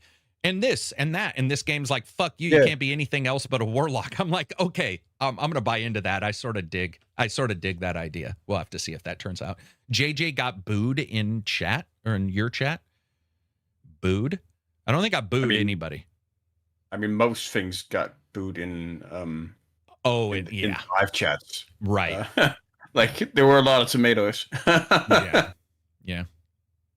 Let's see. And a lot of people screaming Half-Life 3. Yeah.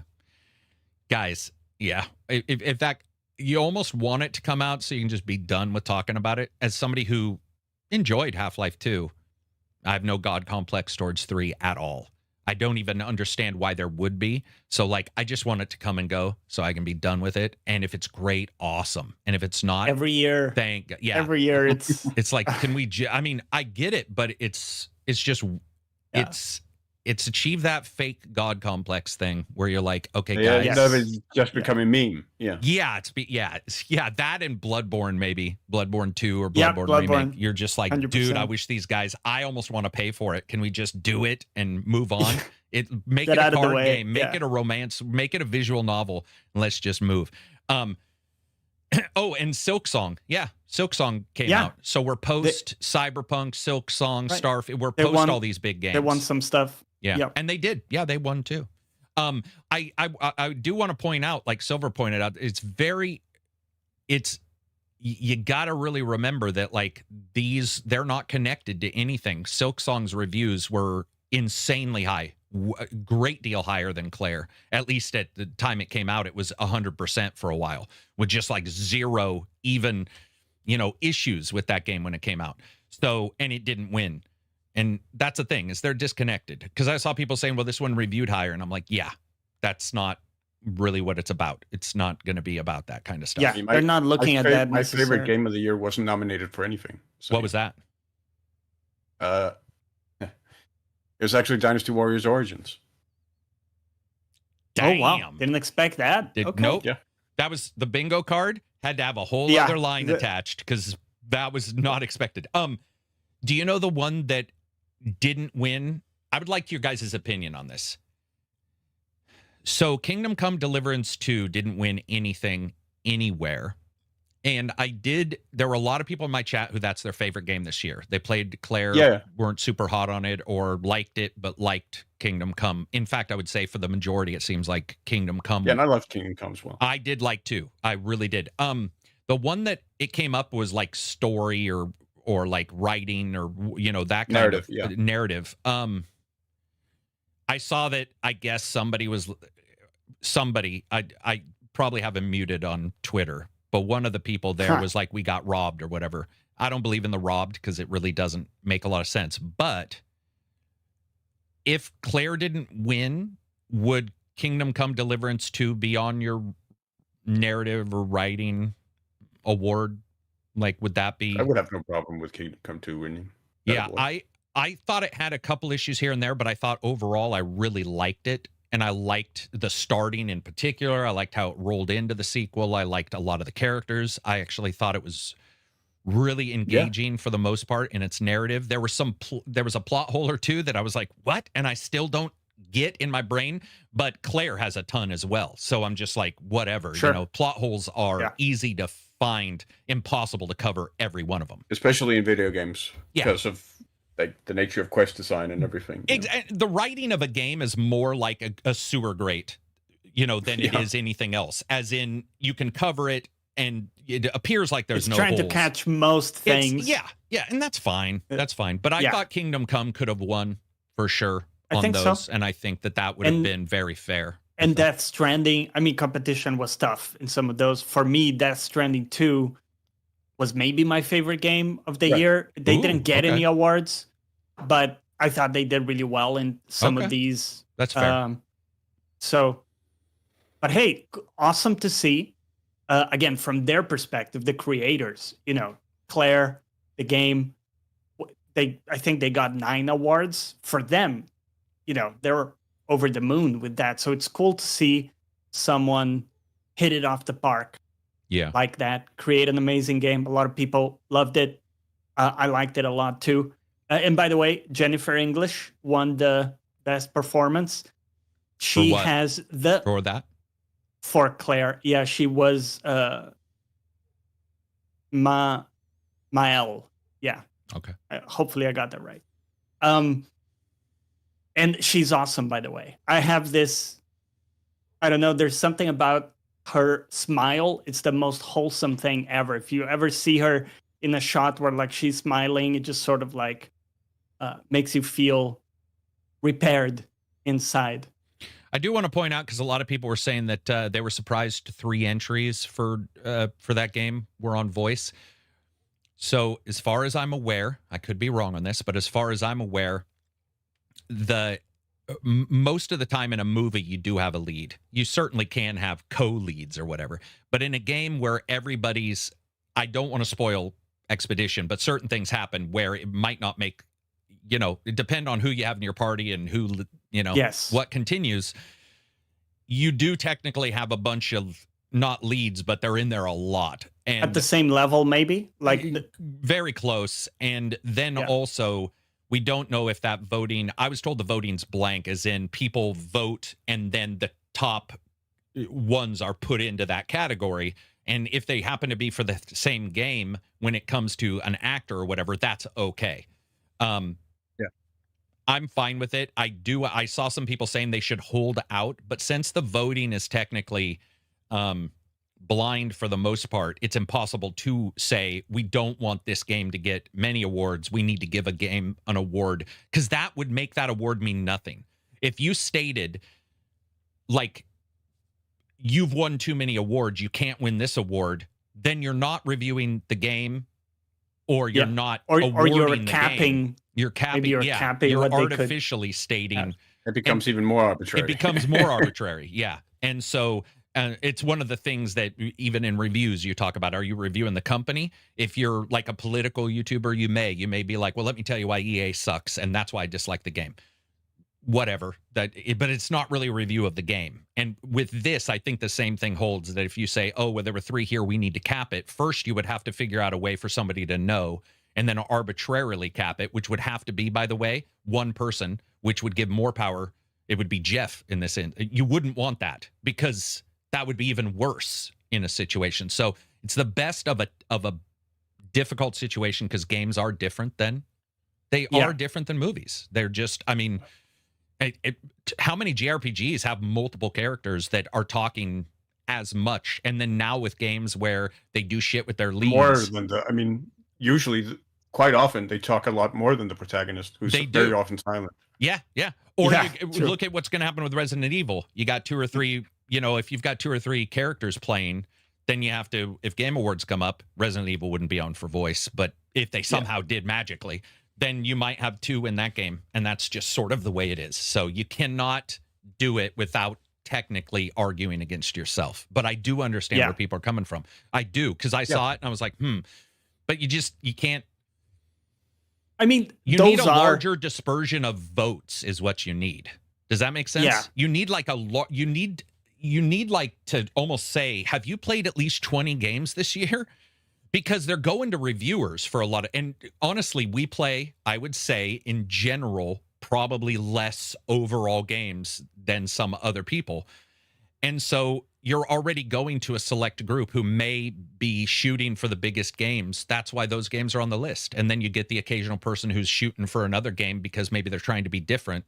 So at the end of the year, some of it is a popularity contest or just a we experienced it contest. And those are awards to individual performances. So you would actually want, if you had 3 banger performers and they happen to be in the same game, I think you would still want those to kind of... You can't arbitrarily remove them, or put it as narrative, and then you remove the voice actor, which is weird.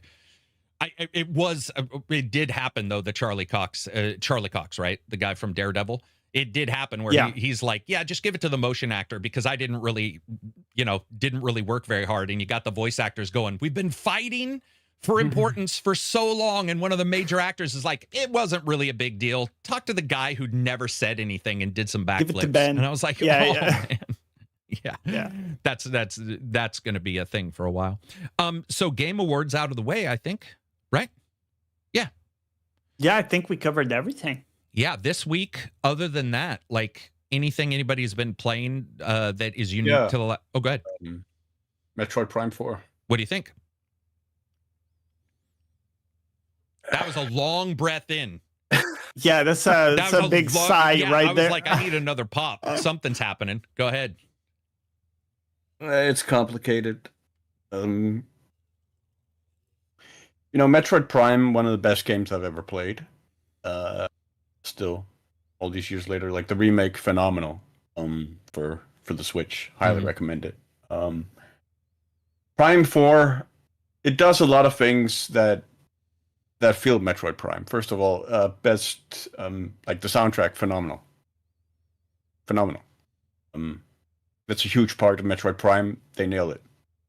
They evoke a lot of older, like Metroid Prime themes and motifs. They incorporate into the soundtrack of Metroid Prime 4 really effectively. It works really, really well. It's beautiful. Visually, the game looks good, 40K, 60 FPS, but it doesn't really blow me away. Right. I think probably I've been poisoned by Avatar in that regard, in terms of some of the game's landscapes, where some of the flat textures look a bit flat. And I think also maybe the game suffered from the fact that it is actually mainly a Switch game, and then there's the Switch 2 version. Agreed. I think that does hold it back. Continue. Gameplay-wise, combat feels really good. Feels very Metroid Prime. Boss fights are fun. Feel very Metroid Prime. Those aspects really, really fun. The exploration, fun. What isn't fun is the same issue I had with Metroid Prime 3, which is the thing that goes against with what I feel Metroid Prime is when it's at its best, which is what Metroid really does best, which is the feeling of isolation, where Samus is completely alone, delving into this alien planet and exploring it. And then you introduce other characters who then talk, and there's dialogue and there's cutscenes. Metroid Prime 3 did this, and I didn't much like it in Metroid Prime 3. Metroid Prime 4 does this, and it doesn't work for me in Metroid Prime 4 either, especially because Samus is silent. So you have all these characters who are talking at her, and she never talks back. it doesn't really work for me. And it's further compounded in Metroid Prime 4 by the fact that they play it very Marvel style, so that not only are characters talking, but they're frequently quipping in a way that doesn't really fit Metroid in any way. Like the at tone all. is a bit too. Yeah, exactly. too Like you light. have a character, like the very first character you come across quips about sitting in an office cubicle. It feels very, very, very, very. There's a Out of huge amount place. of dissonance there. Yeah. Yeah. Also, the inner world connection of the motorbike driving through the desert really doesn't work for me either. It's a lot of empty space and a lot of empty time, and I say that as someone who never fast travels, who walks from location to location. But there's just really nothing there, and then there's this busy work of like driving through all these crystals, so that you can collect the resources from them, so that you can get to the end game. It's really bizarre design decisions, because everything else outside of that, when the game gets to be Metroid Prime, is really, really good and is recognizably Metroid Prime. But then you have these design decisions that are so dissonant and feel like they're just sort of hodgepodged in there from something else, that it really, really starts to drag, Right. and really, really hurts it for me. But overall, I'm still enjoying it. Overall, like I said, it still feels and plays like Metroid Prime. I can recognize it as Metroid Prime, and yet it is disappointing as someone who's waited for Metroid Prime for 20 years. Has it been 20? Yeah, over. Fuck. Damn. Really? Damn. Yeah. Pretty much what I've heard about it. A lot of people liking it, but then definitely some of the same complaints you've talked about with the quips and stuff like that, for sure, popping up. Atmospherically not feeling generally like what people had sort of hoped. But how's the shooting? Yeah, I mean, stuff? it's the shooting is Metroid Prime. It's Okay. You're strafing around, you're jumping around, you're locking on and shooting. It feels really good. It Okay. feels fun. So that part works for me, for sure. Okay. But yeah, I mean, when you go through these beautiful environments and you're soaking in the atmosphere, and you do get that sense of isolation, and then you get the radio chatter of someone popping in a quip or directly telling you, "Oh, have you considered doing this? Have you considered going here?" Yeah, it breaks the experience. Do you know another game? I think you were on this podcast, or on this specific podcast, but the one where Andy Lanique was bringing up that in Horizon, the sequel, Horizon Forbidden West, right? Yeah. He was saying that, or wait a minute, what's the sequel called? Burning Shores? Forbidden. Is it Forbidden Forbidden West? West. and then That's the Burning Shores? DLC. Okay. Burning whatever Shores is the sequel DLC. I always forget what the name, but Forbidden. Yeah. when he was playing that, he felt she talked too much and removed the sense of isolation because the main character talked too much. Isolation's a big deal. Yeah, if you have that constant chatter. Real quick, Nor says, how do you feel about the tone of the Game Awards? I think we already sort of discussed this. Overall, it felt like an award show. Yeah, and like you said, it has to be entertaining versus dry, which I do. That is a stellar point. It absolutely does. And then the other was, is parry starting to become too heavily used in games? Yeah, I mean, yeah. At least, Yeah. In the way that if it's a Dark Souls, it's for sure there most of the time. There's a couple that have had just a roll, but it does feel like a lot of it's parry. Yeah, parry driven first or parry centric. Yeah, or parry to power up something, that is cool. And so therefore they'll say parrying is optional, but you'll be like, not really. If I want to see 3/4 of the game, it's not. Which, exactly. You know what I mean? Yeah. You're leaving a lot on the table if you don't. Table. Yeah. If you don't do that, that's a lot of crap you're leaving on the table. Can you grab the Discord questions too, Johnny, while we're at it? Because I forgot about that. What do we got for Discord? No, it's all right, Nor. It's all right. So, I don't think we did cover it in general, so that's a good question. What were you saying? Go ahead, Johnny. So this one from Master Paz. Now that the Game Awards confirmed Clair Obscur is the greatest game ever made after 2022, do you guys feel deep regret not praising it enough? Yes, very. Yeah, My yeah. soul is rent with grief. Yeah. yeah. Yeah. That's an inner joke for people who don't know. It's I think we like the game, right? Is it? I haven't played it yet. I really like the game overall. I think you guys liked it. Just I mean, didn't hit maybe the full heights. I liked it a I will be lot. playing it compared at to some some other point. people. I liked But it a just lot, haven't but done I think I Yeah, I praised liked it it a lot. exactly as much as it deserved, and I think I will continue Yeah. to critique it exactly as much as it deserves. Yeah, and we praised it a lot, by the way. It's just that we had quibbles with Yeah. it. But yeah, it's But yeah. Anything else? it will be interesting to see. Maybe not interesting. It is already. We're already seeing a backlash towards it. We were seeing it prior to the Game Awards even be announced, and the Game Awards were announced. And I've noticed even people who like it a lot are like, "Okay, we get it." Yes, it was the first turn-based game of all time, because we're starting to already get revisionist history of like, there was never a turn-based game before this one exists. That kind of shit where you're like, here we go. Can't play Final Fantasy if you haven't played 7 on the original fucking whatever.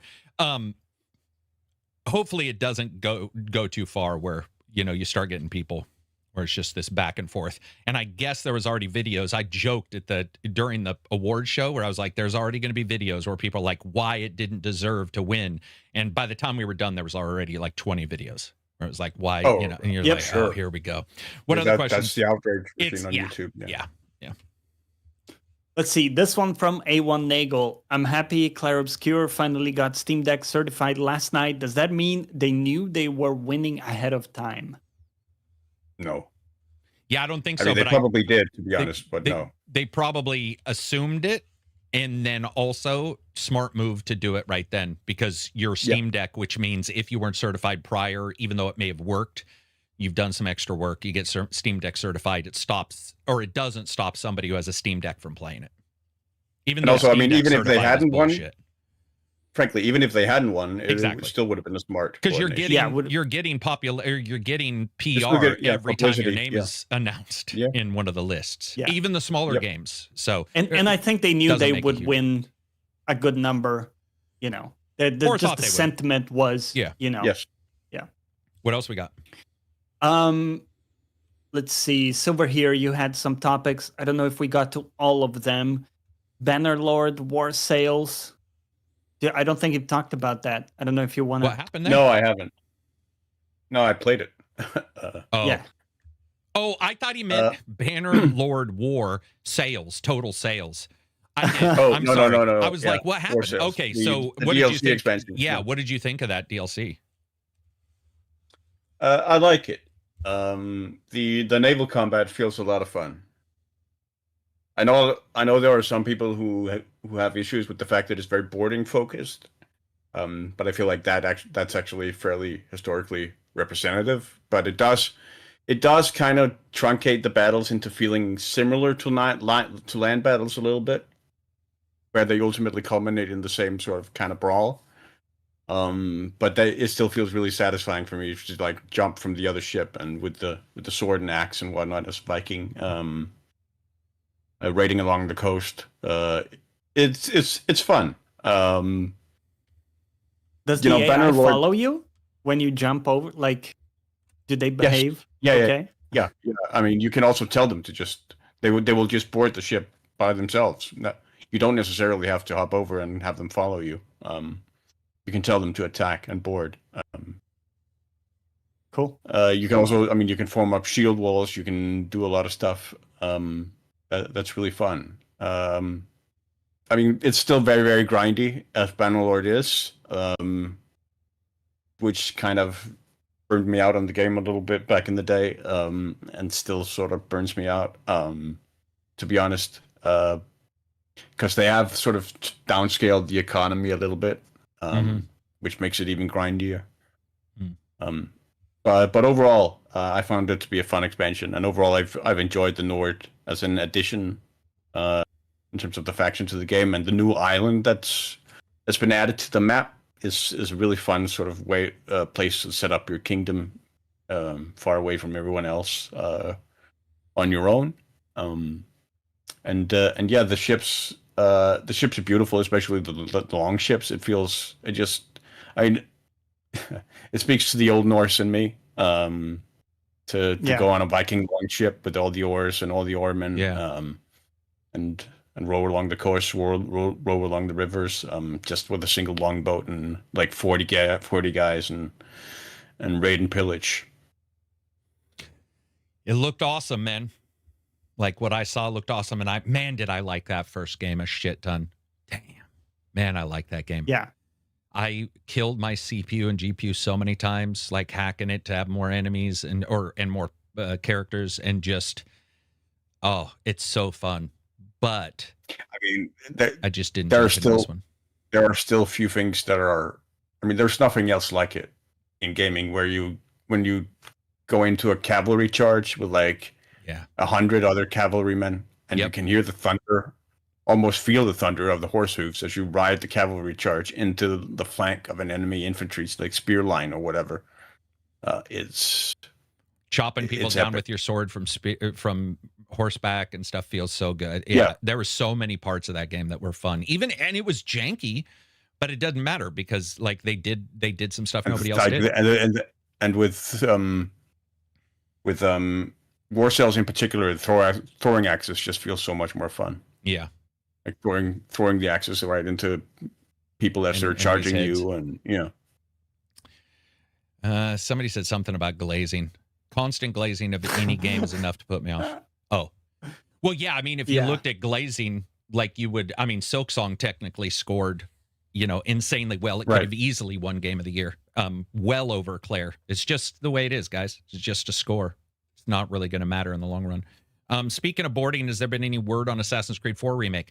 No. So Assassin's Creed's Twitter, I believe, Facebook, and everything changed their icon from Shadows to Assassin's Creed's Black Flag's icon, basically. So a lot of people assumed that would be at the Game Awards, and it wasn't. And so far, no word on that remake. Don't know when that'll hit, but a lot of people waiting for that. I don't know, man. We'll have to see. We'll have to see how much. I think Johnny, right before the podcast, maybe it was Johnny. Oh no, I think I was talking to Penty in the chat where we were talking about that it depends on how much of a remake versus remaster it is. How it moves into the engine, all that kind of stuff. So you can sort of like look at it and say, this is what we've got. So the outfits 100%. They wore with the Super French outfits, I knew Claire was gonna win. What? Oh, you're saying think that checks out. No, I think he's saying people in the audience, but I saw a bunch of people from the other games also dressed up and they didn't win. Yeah. But maybe that was their ploy psychologically. It's just like success bias or whatever. But we see sad they didn't bring bagels up and do like a little sword fight with them when they were on the stage. The baguettes, yeah. No, someone else pointed out that what was really missing was the cigarettes for the Ultimate French iconography. So, correct me if I'm wrong, because I'm not going to say. FAG is the name of the cigarette, right? Isn't that correct? In the UK, we call that. But what's the stick? Only in the UK. Yeah. What's the stick that they put it at the end of so that the smoke doesn't hit their hair? Does anybody know the name of that? Instrument, as we'll call it. I did. I used to, but I don't. I used to too, but I can't remember it for the life of me. It's basically a pipe. Yeah. Yeah. Okay. Yeah. Yeah. I didn't want to. I remember the first time I heard somebody just drop that. Hey, you want a bub? And I was like, what? What? That's a translation. We need to fix that. You need to fix your entire nation. I'm just joking. What else do we got for questions? Let's see. This one from Jay Reaper says, is Expedition 33 an indie or not? If it's self-published, technically it's an indie, but then that also switches over to big companies are self-publishing their own stuff, so they're indies. Yeah. But it usually means no support financially, which I believe Claire, I can't remember if Claire did get it. I know in the past they've said something was indie and they got chastised because they did get money, but I don't know. Certainly, I also don't care too much, to be honest. Certainly no private funding, because nearly every indie game gets, or a lot of indie games get like public funding where they They apply for like public grants, loans, whatever. Yeah. like the Ministry of Culture or whatever. Yep. And they should. I think that's the other thing is I don't think we should hold up indies, double A's, triple A's, anything. The game is the game. If you want to follow the company, fine. But when it comes to these kind of things, I think the best indie also lost 2 entries because two indie devs were like, you are incorrect. This is not my first game. Oh, debut indie game. Yeah. 2 different developers, which shows a dramatic lack of fucking research on whoever put those names on there. Very much so. Didn't know Mega that Bonk. Mega Bonk and what's the other one? But there were 2, and both of them were like, I don't want my name on there. It's not my debut indie. And you're like, oh, that hurts. Nate, $5 super chat. One of my favorite games to play post Game Awards is which announcement will never see the light of day? My money's on the Old Republic game. Wow, your money's on the Old Republic game? Okay, interesting. I think that one is more for sure than almost any of the others I saw, but I get that. Let's see.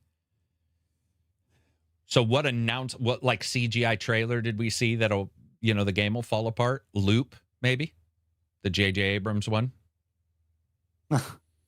Service games aren't. I mean, given what happened with all the other arena shooters, maybe High Guard.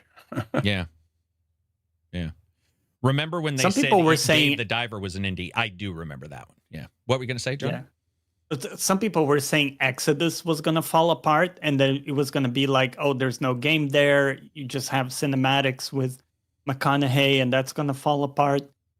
What's your feeling on like how solid that is as a game? Well, I mean, Archetype Games is pretty solid. It's 3 of BioWare's main people who came together and got their funding, which is already secure. Oh, okay. So I would say with Exodus, it's a industry. It's an industry that could go to shit at any time. Yeah, but it's a serious project and then I will say this, and I say it in the preview whenever the preview is posted. They got Matthew McConaughey, and I want to point that out, that Matthew McConaughey turns down a shit ton of stuff. He turns down, I think he said something around 100 things every day where he's like, I don't want to do this. The fact that he decided of all the things to do, now he's spacey, right? He's Woody Harrelson's rubbed a little too much off on Matthew McConaughey recently, but Matthew McConaughey's pretty spacey and airy, and he likes to talk about these big things, and he loved doing Interstellar. To me, that shows he's bought in. And I don't know how far that buy-in is, but it's big enough for him to do the little videos on their website about the new races. That's a pretty stellar get. So that one is as solid as generally any game. Good reference point there. Yeah. Because he's very selective. Yeah, he is very selective. He just turns down a bunch of shit or won't even look at it, once he gets a little note on what it is or whatever. And this he's bought into and has talked about it on podcasts. So it's obvious that he, in fact, I would say he's probably, bear with me, he's probably more into this than originally, Keanu Reeves was into Cyberpunk, because that was later in that game's development, where this one seems like they got together. When they announced it, he was already in it. They were like... It was built around his... Trisha, you see her do Edie and stuff. These movie stars are looking at that. Podcasts. I mean, dude, the chick from Parks and Rec, who I love, Amy... Poulter? No. She has a podcast. Like, movie stars are starting to see this other stuff. They're starting to go like, hey, Aaron Paul, somebody just brought up. Aaron Paul's in Dispatch. Yeah. You start seeing these guys in stuff. You got, what's his name, who's in Far Cry 6 for 37 seconds. So you get these guys, these movie stars who are like, hey, games are a thing. There's a ton of money to be made. And if the writing is good, there's some cool stuff to do there too. So I think that's probably pretty solid. What else we got? So Pillowcase says, what's one game that came out this year which you thought really had a fresh take on gameplay, style, mechanics, or a combination of these? Well, funnily enough, that is actually Dynasty Warriors Origins.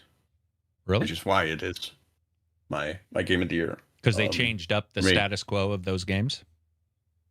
Yeah, they really sort of boiled down...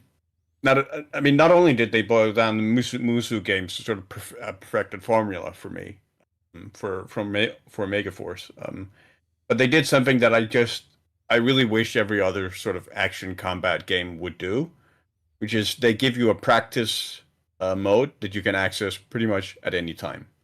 At any time in that game, you can basically go into a practice mode that gives you infinite health and pitch you up against an endless amount of enemies. And you can just go there and practice combos or whatever it is you want to do there.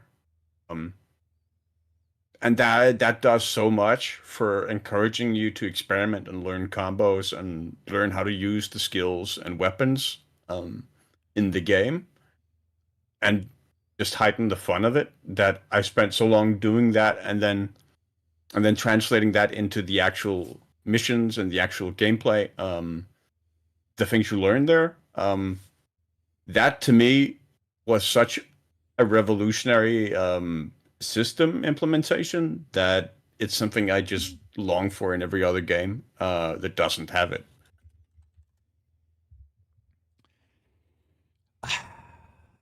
Did he say so gameplay had to be switched up? So either gameplay, style, mechanics, or a combination of these.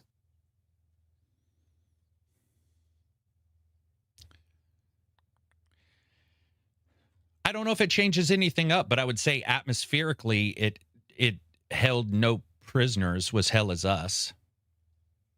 I think Hell Is Us is probably the most poignant game I played all year, and it was innovative. You know. Yeah, within yeah. its... I mean, maybe. I don't even know if it was. I mean, I don't know. I don't know. I mean, it might be, but I mean, as an atmosphere, it showed stuff that you don't see a lot of other games showing. It was timely because of the war. It handled it with what I consider to be pretty good writing without being like too gratuitous or whatever. It also changed up the map. I don't know if you guys remember, but it didn't have map points. The verbalization of the NPCs would tell you where to go, which is something I've been wishing for since the first game I played. You know, I love that, and it's pretty rare. So yeah, probably Hell Is Us. It's going to stick with me longer than any game this year, probably. As a collective piece, even though its combat was just combat. It wasn't like awe-inspiring. Yeah.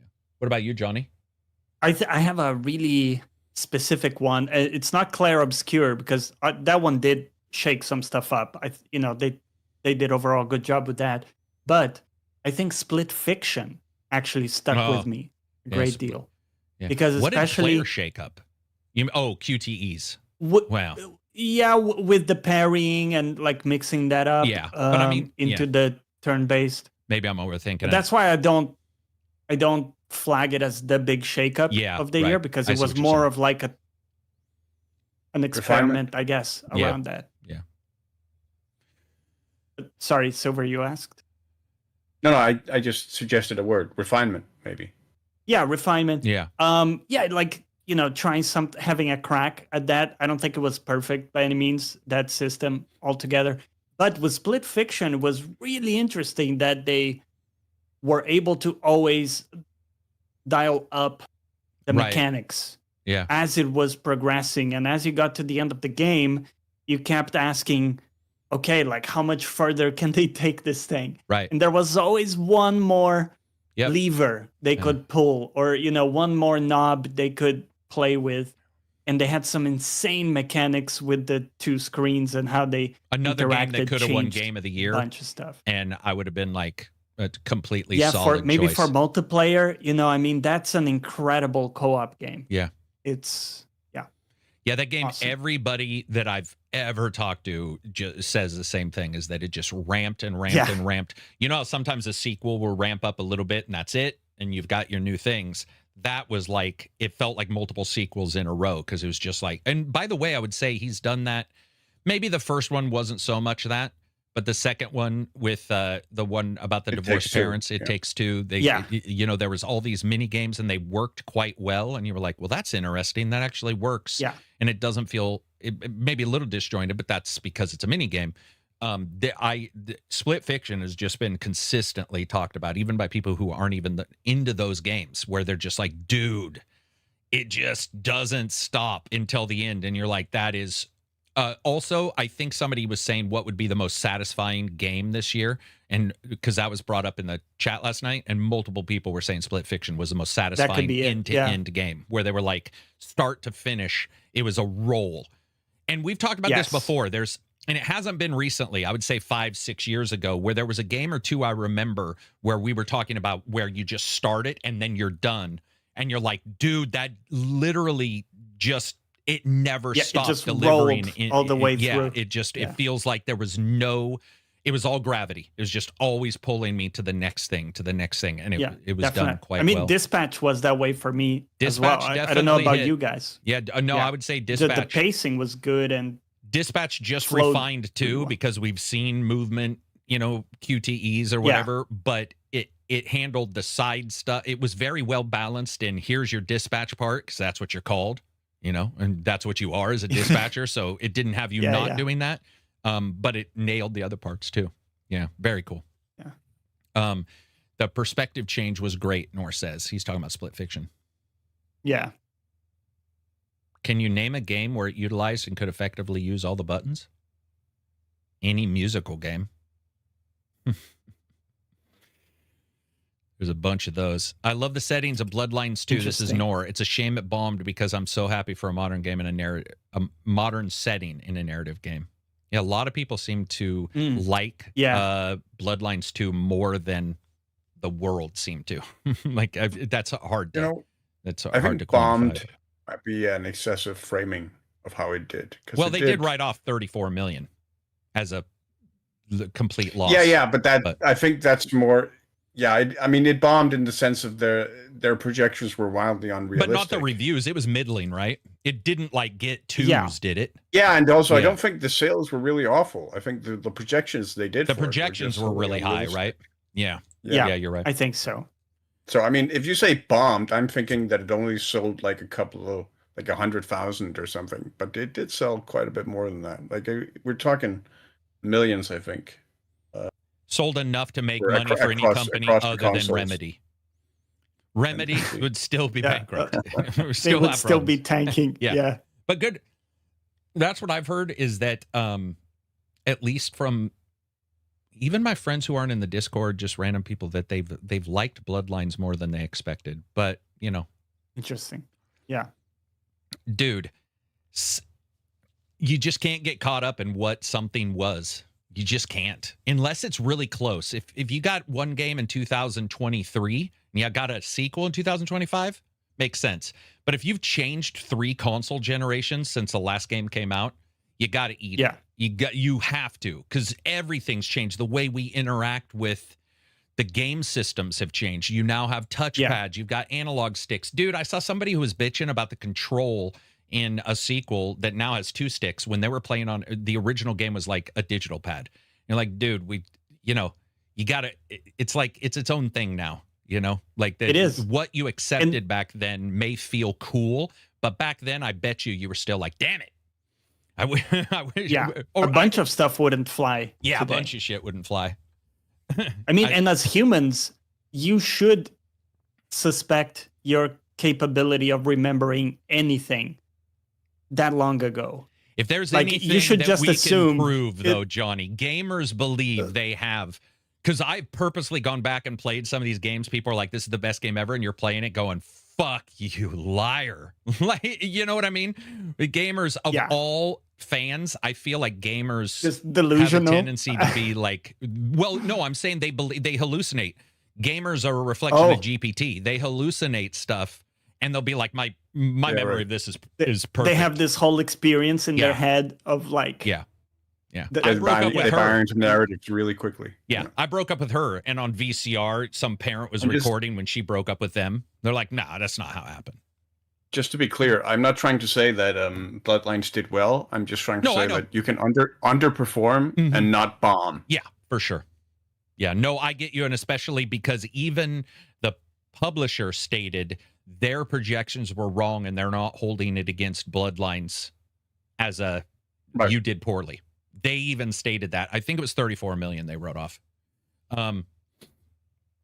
Let's see. Dominic says, or it's a game from the same company that must be like a different series entirely because it's from the same dev, or it's a game from the same company. Oh, different dev within the same.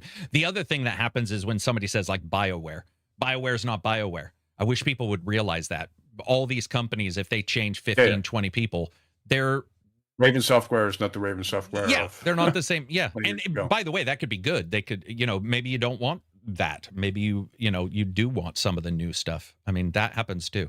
You get a lot of people who, there's a little bit for everybody, but I do think that our hallucination ability is quite high for gaming. It seems to be quite definitely. high. Yeah. What else we got for questions? I think that's partly a product of how much we tend to spend, how much time we tend to spend online. And maybe that we spend so much time playing the game where there's an investment there that's even higher than a movie, let's say, where the movie is a passive 2 hours, and you don't want to admit you spent playing, like I was talking about Phantasy Star Generations recently. I put like 180 hours in it. That's a lot of time to then admit it wasn't that great of a game, which we joke about Steam all the time. 1,000 hours, bad game. And you're like, what the fuck?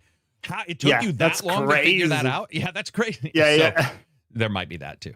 What were you going to read another one, Johnny? Yeah, this one from Knucklehead. Favorite indie game you guys played this year? Doesn't have to be a new game. Doesn't even have to be a game you played for the first time. Could be a replay. Favorite what game? Indie game. Indie game. Maybe. I mean, there have been a lot. It's difficult to choose. Maybe Master of Command from a couple of months ago. Really, really good. It's been a great success. Really happy for it. It's been such a success that the Armchair Historian shut down his historical YouTube channel to focus on game development full time. Damn. So that one is really, really good, and he's continuing. They're continuing to support that game with content as well, free content going forward. Looking here at my list of games reviewed and played, I can't remember if Eric's-Holm is. I don't think it's. See, that's the problem with indie, is how we define. I guess it's gotta be the one with the car, like delivery at all costs. Well, I mean, it was a good game, but it was a good game, but it's certainly. I mean, I probably played an indie game without thinking about it that I liked. Like, I much more care about the game. If podcasts will talk about this stuff, but like when I'm playing a game, I don't give a fuck if the person lives in Africa or Norway or Antarctica and how many people they did or didn't have. I'm like, am I enjoying the game? If it's free to play, is the review. Well, sorry, that too. But I'm saying even outside of that, when I play the game, I don't seek out and go, what game? Because honestly, I think a lot of people lie too. And they'll say, we didn't get help, but they did. We saw it with The Ascent. Oh, it's a small indie dev. 250 people work there. You get this shit that comes up. In all honesty, it could just be me being cynical, where I'm just like, I feel like it's very hard to trust. Yeah. For example, at my business, my company would sometimes say, we have 200 people on your project. And I'd be like, no, we fucking don't. We have 45 on this project. I run the project. Why did we? Oh, well, some people sometimes rub against the project and come in and help for a minute. I'm like, dude, that's a lawyer. That's like what a lawyer would say when they spend 1 minute and they bill you for $45 for that hour. 45 is, by the way, super low. It wouldn't be 45. It'd be more like 245 or 545. But if Eric's-Holm, I think Eric's-Holm was Focus, though. I feel like it was, but I could be wrong on that. But Eric's-Holm was really good. It was made by a super small team. Yeah. Fucking loved the stealth in that game. So good. So even if it's not, it has the trappings of it. So I'll give that as my answer. Close enough. Yeah. What about you? I got a pretty clear one, which would be Claire Obscure, if that's considered indie. If it's not, I would go with... Yeah, Claire was good. Because... Yeah. We were just talking about this. We're not sure exactly. Indie as well, right? Jesus, is Hades Indies? Is Hades? Yes, I was going to say Supergiant, I would say. Hades 2 is my second one if Expedition 33 doesn't count. Yeah. They do self-publish, Yeah, So there you I go. think under that, that Yeah. it should. I mean, doesn't technically I mean, I EA think Supergiant is self-publish? a ninja studio. I regard it as one. Yeah, it That's should count. sure. Yeah, for But sure. doesn't EA self-publish because they're publishing their own shit? Oh shit. I just feel like this conversation goes in circles every time we fucking have it. We need a philosopher here. yeah. We need a. But anyway, Yeah. you are right. Expedition 33 was up there. So was Hades for a lot of people. Eric's Home is definitely up there. Yeah, you are right. That's true. Yeah, I forgot. Because it's so difficult to. It is. It's and again, Yeah. I am very cynical towards. It's difficult to parse it. It's difficult to parse, and I'm going to be honest. I'm not going to say the game. People will know if they listen to the review, but there's a game a couple years ago I reviewed, and they were like talking up how low income they were and how they were all scrappy. And then you found out one of their friends gave them like $15 million, one of their millionaire friends. And I'm like, okay, are we indie still? Like, what does that mean? And some people will conflate it with size. And I'm like, that's really weird because, like, for example, if you conflate by size, is Pentiment indie or not? Because they had a super small, and are they considered indie? Risk of Rain 2 had 3 developers, but a huge QA team from Gearbox. Oh, true. Hundreds of people. They did. They had hundreds of people. Yeah. Hard to know. Just a sort of a lost art. I was thinking, because I know you're not a big fan of like best game of the year or like choosing, or talking about that. But would it be cool for us to do like top fun factor or like one game that right now just sticks with you? And maybe it's not the highest, but like right now, the dust has settled. Is there Silver? You've already spoiled yours with Dynasty Warriors. Yeah. Yeah, I mean that game just as an action game. I just kept going back to it. I've completed it like 3 times. Oh wow! Holy shit! Including with the new game plus. It's it just hits a nerve with me where it just flows. The combat system, how you can mix it, how you can build it, and into like an almost endless loop that just cuts through swathe of enemies. And then the boss fights are really fun. Like the hardest difficulty in that game, when you get to the end game, is really fun. It's a significant challenge, but it remains fun throughout. It's just, as an action game, it's just top tier for me. Yeah.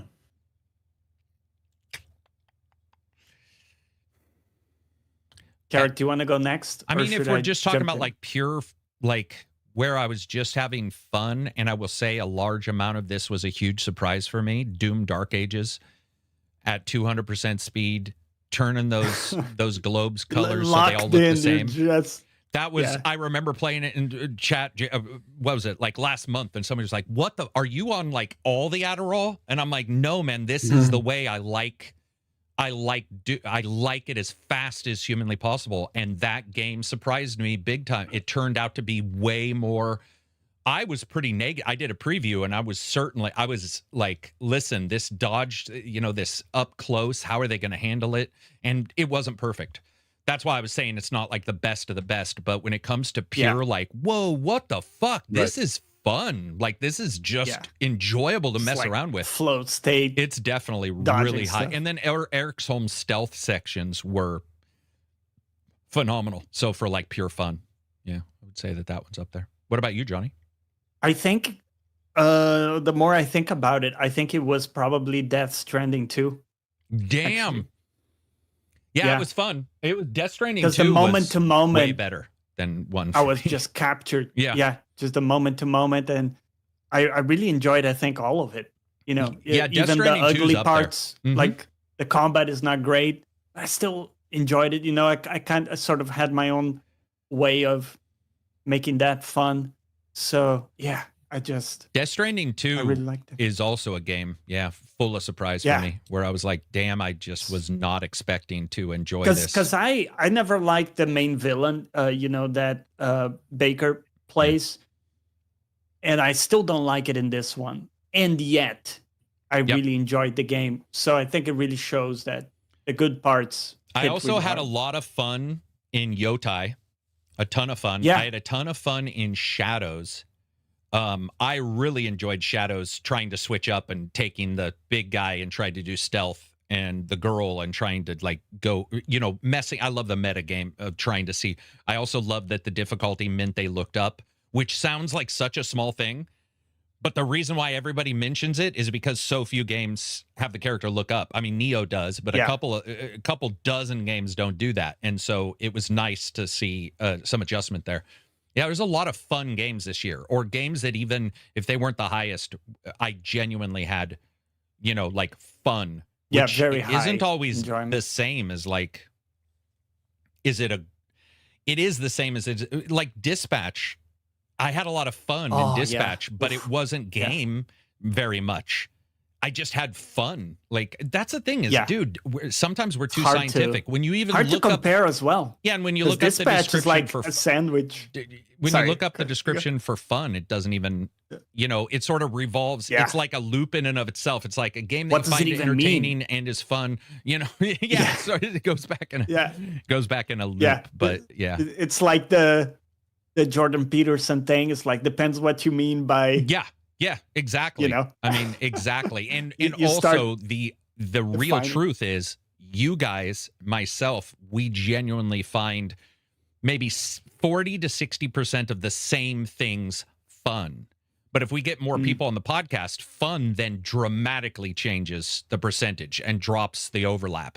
Especially if we got like an Absy in here who would find Tarkov to be, I like Tarkov. I've been enjoying some time with Tarkov. It is fun. I see where the fun is, but his level of fun, his fun and same emotion we probably feel dramatically wouldn't overlap. And Reg's for sure wouldn't overlap with some people, because he, like, for him, a visual novel, I've heard him laughing through a horror visual novel. And I'll be like, and I'll laugh too, because we're bouncing off of it, but I'm like, that's interesting, because that wouldn't agree for the most part with us, or somebody who, let's say, doesn't like horror at all, or doesn't like, creepy shit at all. I saw somebody who said one of the Insane Asylum horror games was fun. You know how there's like 95 horror games or whatever. Yeah, like one of those. And they were like, that was a really fun game. And I was like, wow, that's not the term most people or would even use. something like League of Legends, or a competitive game, like BF6. It's almost like, is it fun? Because you're kind of, pressing your butt cheeks moment to moment. And it's the same thing whenever I hear anybody say something sweaty. I'm like, you mean they're trying? Like, what do you want to play a game with a bunch of people? Yeah, who so don't they're okay. Like, all right, they're engaging with the game. Yeah. Okay. So that person's playing and you're pretending you're not. So you get scooped and you're like, it's too sweaty. It's like, yeah, they're too good for you. That's the way it is. You live with it, man. What else we got? Any other questions? Well, that's it for questions today. All right. Well, I did have some. If there was another event completely separate from the Game Awards and Summer Games Fest, there were people who were asking what that event would be. What would we like to see? What form would it come in? I thought that was really interesting, because if you look at Summer Games Fest, it feels very digital to me. It feels very I mean, yes, you can go if you're a YouTuber, they pay for you to go and you can like spread your word, but I'm talking about us watching it. And then the awards is 3 hours and it's a condensed thing. So they were saying, like, is there another style of event that you would like to see? And I was looking at the directs, because Nintendo's got theirs, Sony's got theirs, Microsoft. And I was like, February or March, we're starting to get these big games that are coming out. But I was trying to figure out what form that would come in, because I still like the digital. I wouldn't want anybody to have to go any. I think the going somewhere thing is not only problematic from a psychological standpoint, but problematic from a travel everything standpoint. It wastes a shit ton of money. I've seen the cost of what the flight and hotel people like. I would love for that money to be spent on development of the game, and I'm one of the guys that gets invited, and even I'm saying that. But like, if you did a March, April upcoming like big games, I think that would be cool, because then you could separate it from the Game Awards and you could be in the year, because that's one of the problems is December is great, but Christmas ruins my memory. And by January or February, there's a big game, and I've forgotten. And I'm like, what game did we see during the Game Awards? So I think March, April have the problem, ignoring cost, because I don't know who would put this together, but I would love to see like some kind of event where it's like, just somebody came out and said, top upcoming games or something like that. I do it each month for the games I can find, but I'm one person. There's like 5,000 games released a month. So that would be something to be seen. What other events? Is there anything you guys can think of that doesn't get... Yeah. Go for it. Maybe something that ties into Steam Next Fest somehow. Where you have a spotlight on indies for Indie Spotlight itself. For visibility. Oh, yeah, because of the visibility problem on Steam. Well, they do have don't they have not just on Steam, but like in general, like also on like the Xbox store or PlayStation store or whatever. Like the indie showcase somebody does. Somebody does an indie showcase. PC Gamer, maybe? I can't remember. I mean, the PC Gaming Show does showcase a few of them when they do it at E3, but they kind of get bunched up together. So maybe like where they have some kind of show where they have more of an opportunity to present their game than like a 20-second trailer or whatever for 30-second trailer. And actually like introduce the concept of their game or whatever and talk about it. Or what could build on that? Could be, go ahead. Sorry, I apologize. Continue. No, go ahead. I was just going to say GDC comes up in this time frame. Yeah, it would be and there's GDC a lot of indie games. Yeah, that would be. I can see where that somehow putting that together, because GDC does those videos, and you're talking about sort of like here's how the game comes. That would be very cool to see more of that. Maybe more of the rigmarole of what goes. So maybe people take games a little bit more. Like I would actually love something in between, because you have the GDC where it's like super in depth. They're technical. talking about like the cones and like how audio is built and stuff. Yeah. That's pretty hard. Like, even some of them, I go in there, I don't understand what they're talking about. Right. I would love like a halfway between like explain it like showcasing I'm 25. It. Yes. Yeah. And here's this new cool game we're working on. So it's a bit like the award show with the announcements where they are showing you some new stuff you haven't seen for a new game that's coming. But it's framed around, here's this cool design aspect we're showcasing. We're showcasing how we're doing audio for this, or we're showcasing how we're doing, steps. So the feet don't go through the steps. All these types of little things that never gets talked about. Yeah. But bringing it to a more like mainstream audience, bit like higher level. Yeah, that would be very cool. Speaking of RAM and stuff and the prices going up, Reg and I were looking at the price of RAM and what we bought RAM for, and it hadn't risen. I did a side podcast about 3 weeks ago. It hadn't risen a ton at that point, but within the last 3 weeks, mine's almost tripled what I bought mine for. Damn. Yeah. So mine was like $339 and now it's $1,080. I think. Yeah, for my set. And his was, I think, $289 and now where he lives, I think there was a premium on this. I could be wrong. But his was like $1,200 or something. So it's just like, damn. Yeah. Damn, dude. Insane, dude. And that shit is creeping up everywhere. Weirdly enough, still mini PCs are low, and NVMEs. Some have risen, many have not. I ended up getting pre-built. Well, pre-built minis have not risen. I think CyberPower stated they were giving it 20 days before they were giving people 20 days to order at their current inventory price before they raised. Meta yesterday stated they are raising their prices, and then another company yesterday stated they were raising their prices as well for all that stuff. So SSD with DRAM, yeah, that's what I got, and it hadn't risen, which was nice. At least when I bought it. But it's weird. Some companies just aren't raising price, and others are. Probably has to do with what they've got in the, in their pipeline when they choose to raise. But boy, if you try to get true DRAM, like if you're trying to get like DDR5, yeah.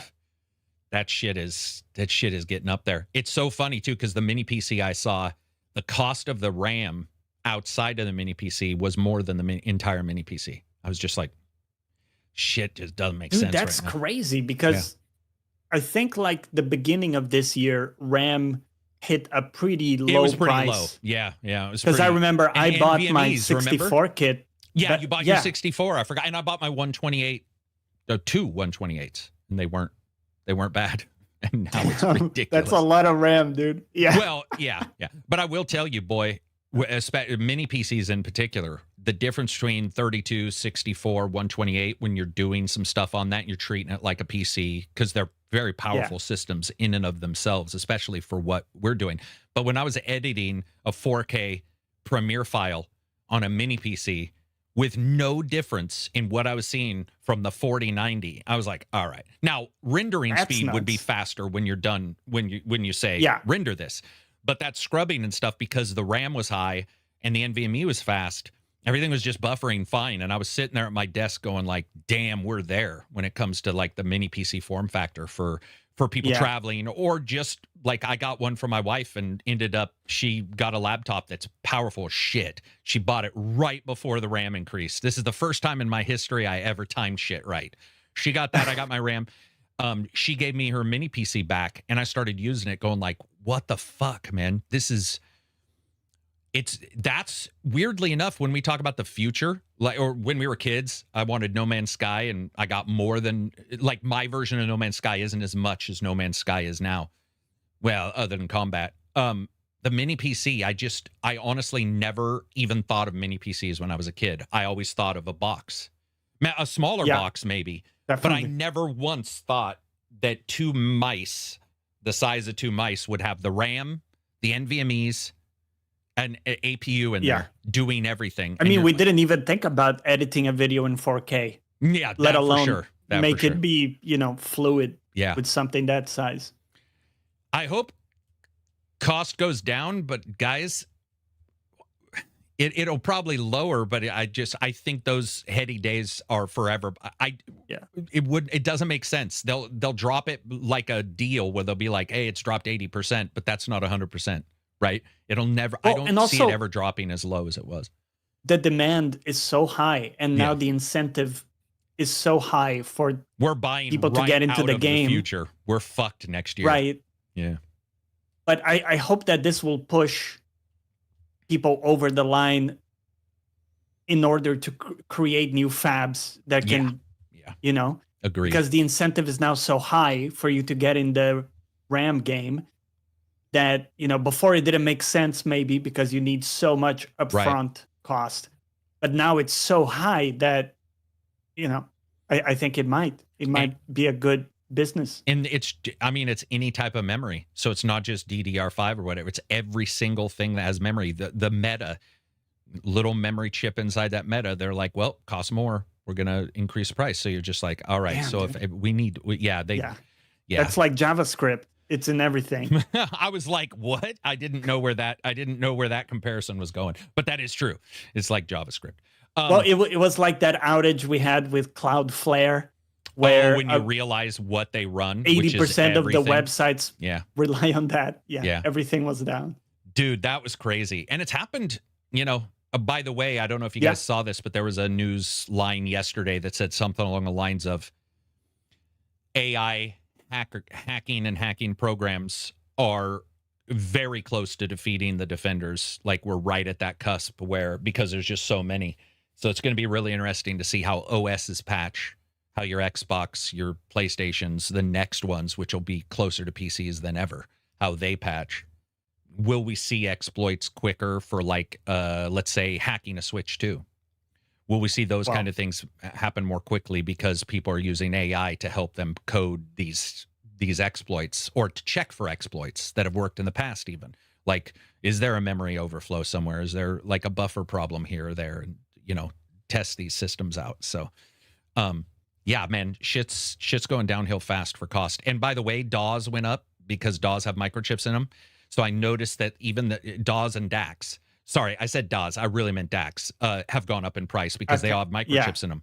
And I was like, I Yeah. hadn't even thought about that raising, but one I got that was really cheap for the Switch and Switch 2. You just plug in a USB-C, it adds a little bit of power, cleans up some sound, doubled in price in like one night. And the only reason I know is I had the Amazon page open and I went back to it, hit refresh, and the new price popped up and I was like, shit. Yeah. Hopefully developers haven't been targeting systems with higher RAM. Yeah, that is a good, yeah, we'll have to see like how all that works out. Yeah. It's going to be tough, man. It's going to be tough too, by the way. I know of at least 3 or 4, no, more than that, probably 10 to 15 controllers that have RAM chips on them to save their profiles, all that stuff. Oh, God. Yep. Mice. They're already memory and mice. Overpriced. Yep. Yeah, they are already overpriced. You know what's not overpriced? I don't want to give anybody ideas. I don't find mice to be genuinely overpriced.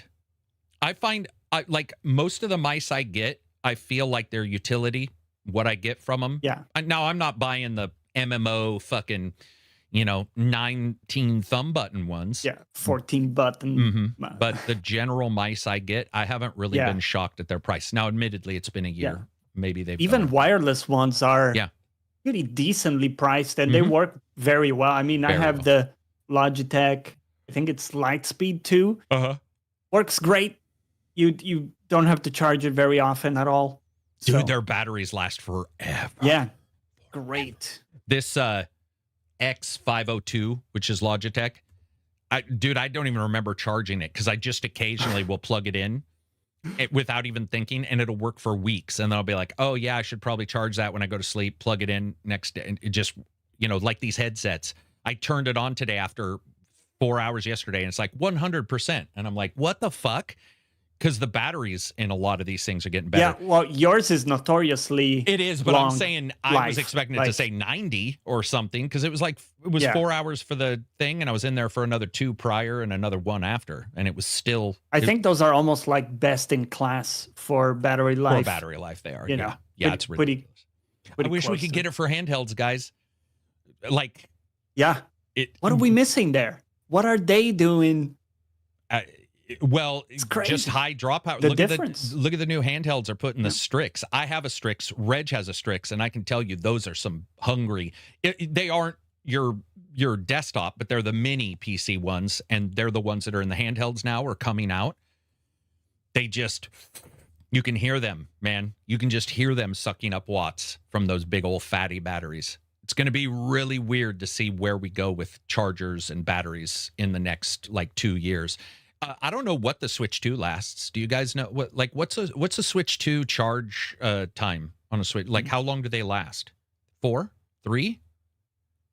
Does anybody know what a Switch 2 lasts? I think it was around 4. Okay, that's not bad. I don't have it locked in because I don't use it that much. But 4 is double what I get with the. It depends on the game. Yeah, it depends on the game very much. You're playing, right? Yeah. Yeah, I suppose Dispatch isn't going to be the same as playing Doom or Quake or something like that and cranking it up. What else do we got? We got any other news or anything that's hit? Anything amazing? I was looking. There was really no game news. Oh, go ahead. What were we gonna say? No, this week there's nothing. I was just going to say I got a new hobby this week that's been pretty cool. It's a marble run circuit that I assembled. So I can even show you guys maybe. Whoops, sorry. Are these like the wood ones? Yeah, it's a wooden thing that you build all the different intricate parts and stuff. So the kit is almost like those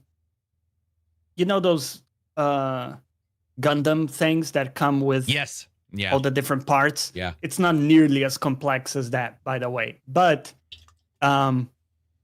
that's similar to that. But anyway, it was super satisfying to do. And I wanted to show you guys real quick. Oh, I thought he cut himself off. So it's like that. So you build this full circuit and it plugs in. I don't know if it's gonna work right now. If I plug it in, we can test it. There you go. It's running there. You can see So the balls can take different paths in this thing and stuff.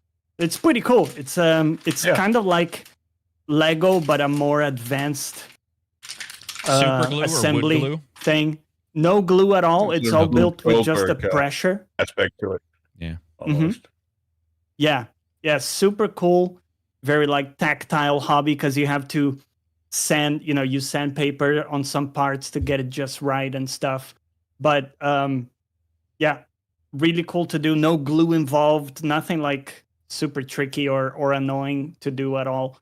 And it was surprisingly fun. My wife cool likes the Book Nook side ones that are like that, where it's got a glass edge and it's like a novel, but you can see into it and it reflects whatever the novel's about. Like Harry Potter would show the potion store inside. She loves them. We do use glue because we have dogs and we're worried about a dog knocking one down. So like I'll tab some glue on there. But yeah, they're fun because they're not like Lego where everything, you get a bent piece in Lego or a missing piece. Also, I would say with the wood ones, I haven't ever had a missing piece.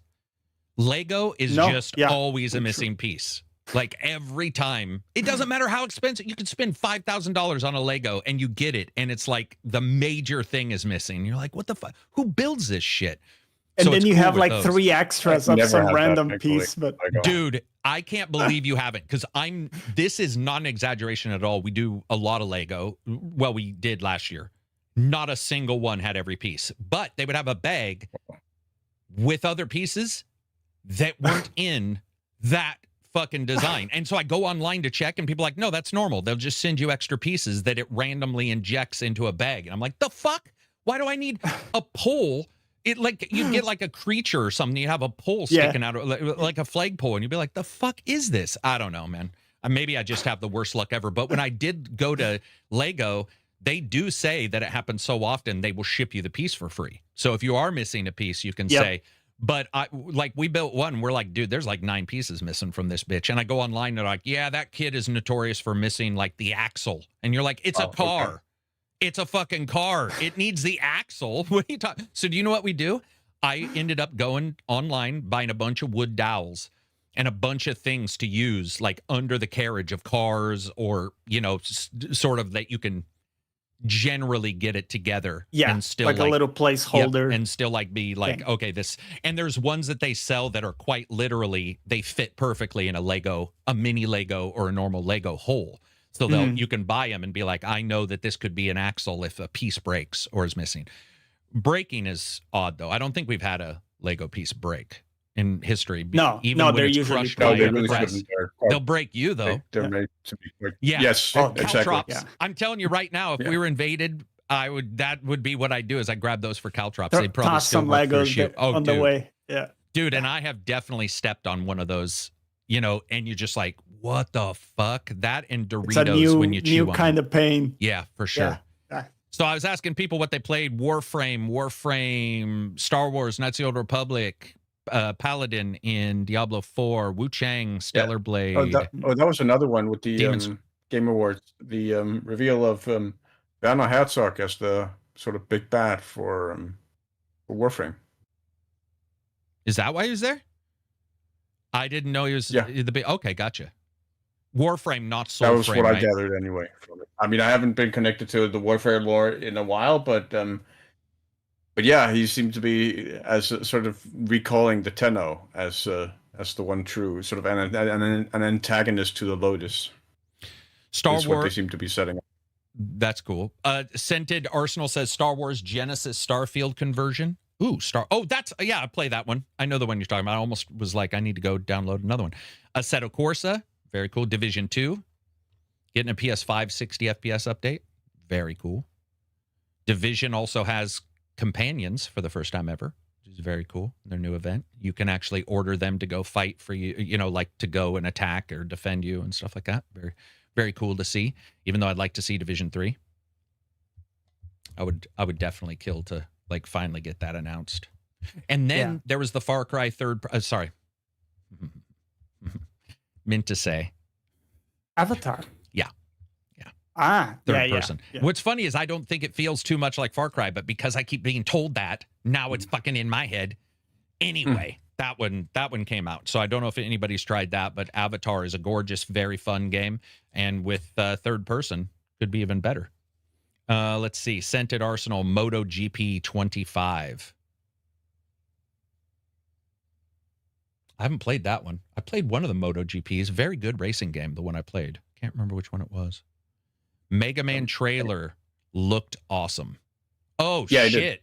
Yeah. So yeah. I was drinking eggnog or something. I walked away and didn't get a chance to see anything for Mega Man. So what is it? 2D, 3D? 2D. 2D? Old school. Okay. Same spirit of the classic Pixel art Mega Man or- 10 or type stuff. actually Nope. No, not pixel art. Oh, good. Okay. So cool. like detailed, yeah, very colorful. That's awesome. And still in the spirit of those classic games, but it looked really good. Yeah, it looked Damn. Okay. very. I got to check that very trailer out. solid. Yeah, I missed that. I heard people talking about it and I missed it. Some people playing Dispatch, Cyberpunk. Are you guys Mega Man fans? Did you like used to play those games back in Yeah, I the played them back in the day. heyday? Yeah. I played Yeah, a me Mega too, Man man. card game one time. Some I card haven't battler. really gone back to playing them, to be honest, all that much. I don't remember anything about me. I mean, I remember, but I don't remember if I ever really played one of the 2D ones. Just I wasn't mean, for me. they did have a killer soundtrack back in the day, for sure. Yeah, definitely. Mega Man's one of those series that you just don't hear much about. It's cool to see it. Cool to see. Do you know the other game that looked sort of cool? The one that looked like Biomutant with a sense of humor at the starting of the game, where it was like free sandbox and they were, transforming and turning into giant balls of pieces and rolling around. Badger. Mm-hmm. That one looked cool. Yeah. Highlight Yeah, I did. for me, though, was the Fate of the Old Republic with Casey Hudson. Yeah, it'd be cool to see if hopefully that works well. God. Yeah. Unfortunately, that we got don't me really know excited. what it is all that much. Dude, what if no, I'm not even gonna go there. Fucking card game. And we got a lot of Star Wars games because there's 3 now. There's the XCOM turn-based XCOM battle game. Ooh. There's this, and then there's the one from the Detroit Become Human guys. So there's 3 Star Wars games in total. And the racer. And then the racer. Sorry, 4. Yeah. So 4, I think there might even be a 5th one. So Star Wars is coming back. Hopefully at least 2 or 3 of those are good. I mean, hopefully they're all good, but been diving into Max Payne 3 after Silver talked highly about the gunplay. A lot of fun for sure. Leo Skunts. That sounds like such a dirty name. It sounds like it's dirty and I'm saying it and somebody's going to be like, I can't believe he said that out loud on the podcast. Joey says, I got 3 exotics from something. Scented Arsenal says Galactic Racer. Oh, yeah, Galactic Racer. I finally got around to watching a show people have been recommending me for a couple of years. A German horror show on Netflix. A Netflix original called Dark. Dark? Yeah. Oh, yeah, Dark. With the terrible dubbing, by the way. I don't know if you... did you do the original version? Or yeah, original I'm sure voices? you listened to it in the native tongue or whatever, didn't you? I watched it in German.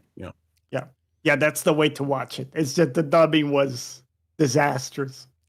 I watched it all the way through. I thought it was pretty enjoyable. Different, slow, but that's, sort of the way it goes. Yeah, slow burn. Have you liked it, Silver? Yeah, quite a bit. Oh, wait, there was a super realistic look. I really like the way it racks up tension. Dude, we forgot the Yakuza ripoff game.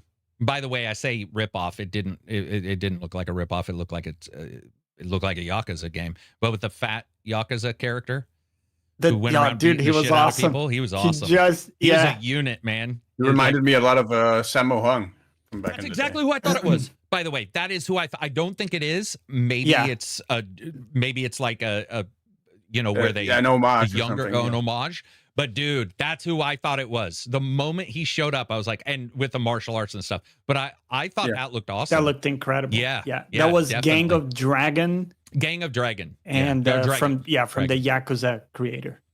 So it's the Yakuza creator, but not the Yakuza teams. Is that correct? Yes. Yes, It says Nagoshi Studio. Is what I'm seeing here. Never heard of them. Well, he went off and formed his own studio. Did he? Yeah. Yeah. I guess I didn't even.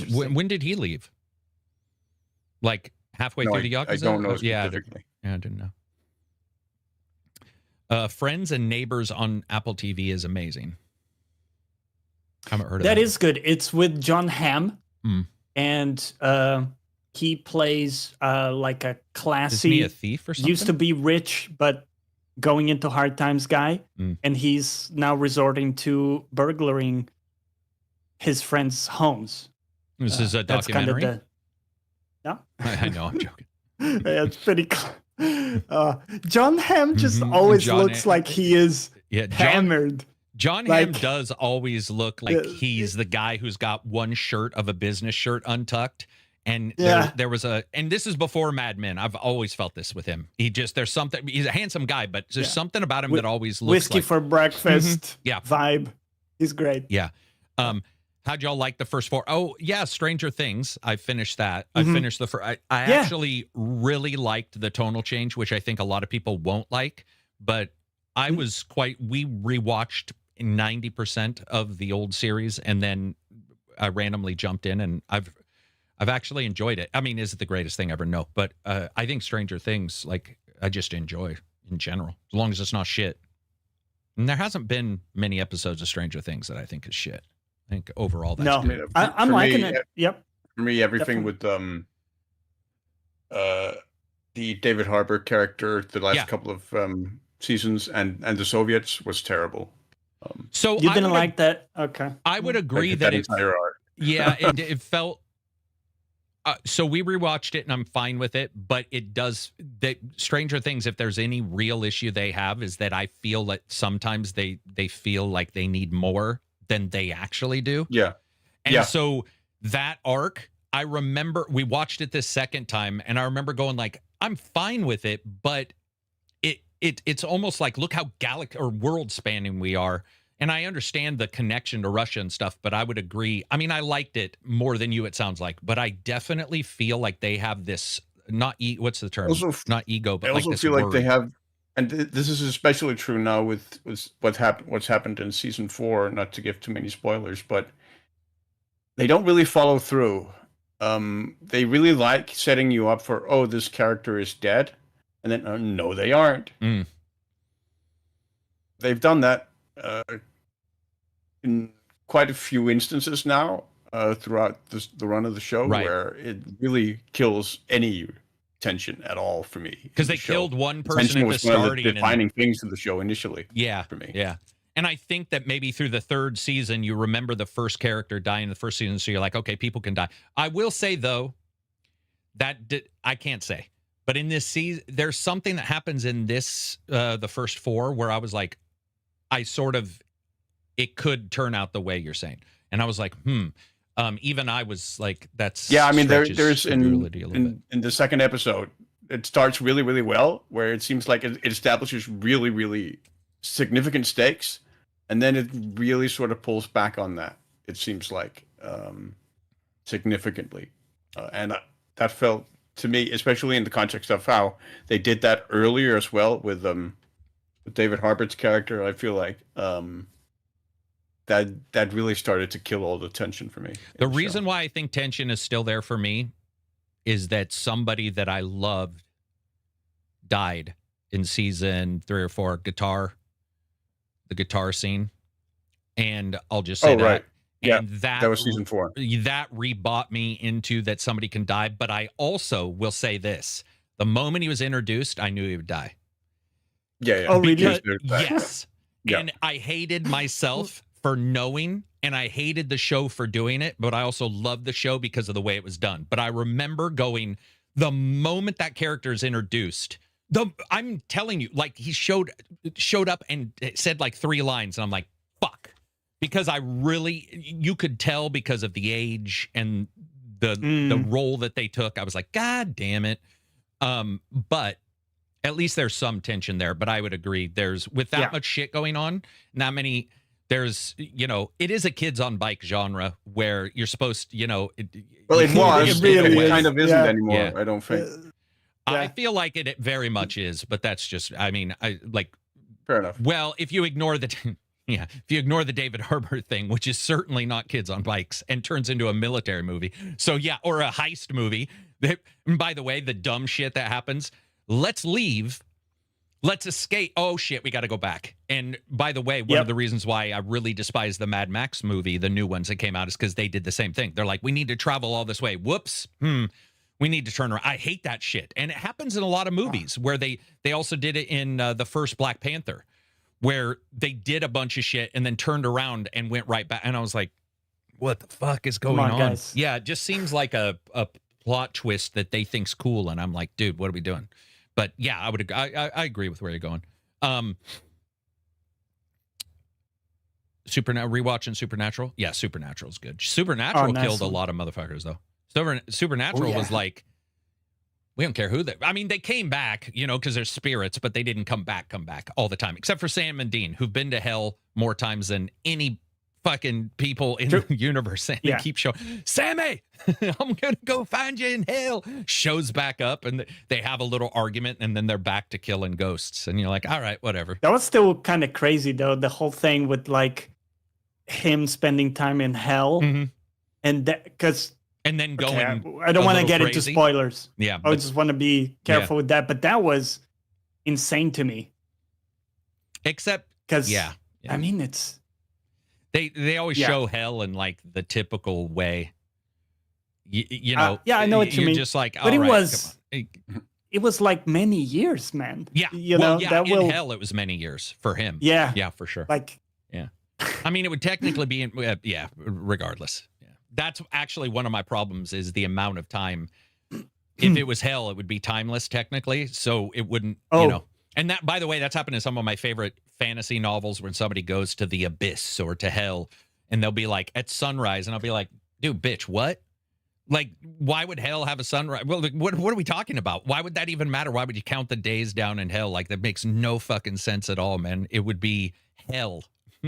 There would be no respite at all, except one creature in one game did describe that the downtime is worse because you think forward to your torture. So I did like that. Dark is good. Yeah. What are some other? There's the one that's in Spanish, Brazilian. I can't tell you the language, but it's about snow that falls and kills a bunch of people. And they're stuck in their houses. The people who lived are stuck in their houses. I think it's a radioactive snow or there's a poison in it or something. I don't know if you guys have seen that one, but Amutski told me about that. I saw one or two, but it's also got the shit dubbing and it's bad, Yeah. I can deal with bad dubbing, but it's bad. It's not dark bad. Dark was notorious to the point to where it was just like, is my TV working kind of thing? It was off time. There were times where they were talking about shit that wasn't in the scene. You were just like, dude, seriously, what? People think ChatGPT is bad. That shit was like straight GPT 1.0. That about it for us? We got anything else? We're about 3. I think we're about 3 hours in. I don't know. Yeah, that's about it. I've been watching this show with William Fichtner. People may know him from Prison Break, Crash, Armageddon. He's the kind of like secondary in a lot of shows and TV. But I really like him anyway. So I saw him in this. He's basically a vampire in this show called Talamasca on Netflix. So it's cool. I've been enjoying it so far. It's pretty. Is it Vampire Diaries vampires? Is it Vampire Lestat vampires? Is it like World of Darkness? Like what? Where does it lean? Supernatural? A little bit of quips? We're cool vampires? Or is it like Nosferatu or something? Okay.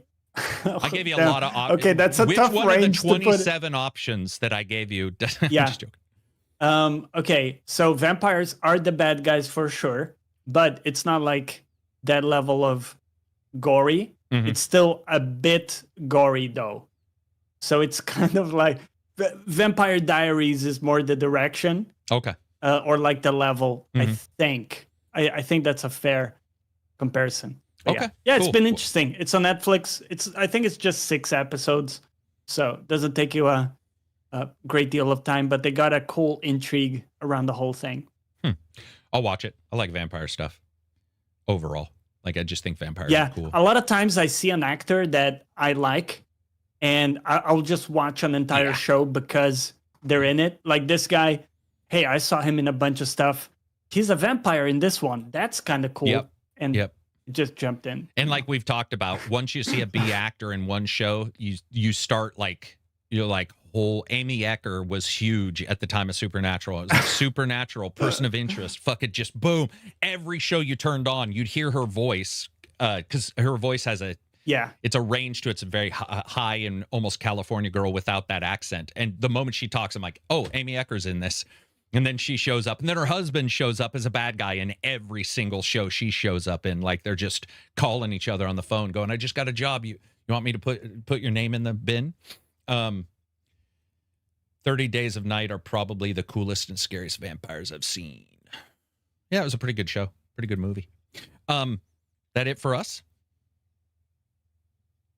Yeah, I think that's it. Yeah, I think so. All right.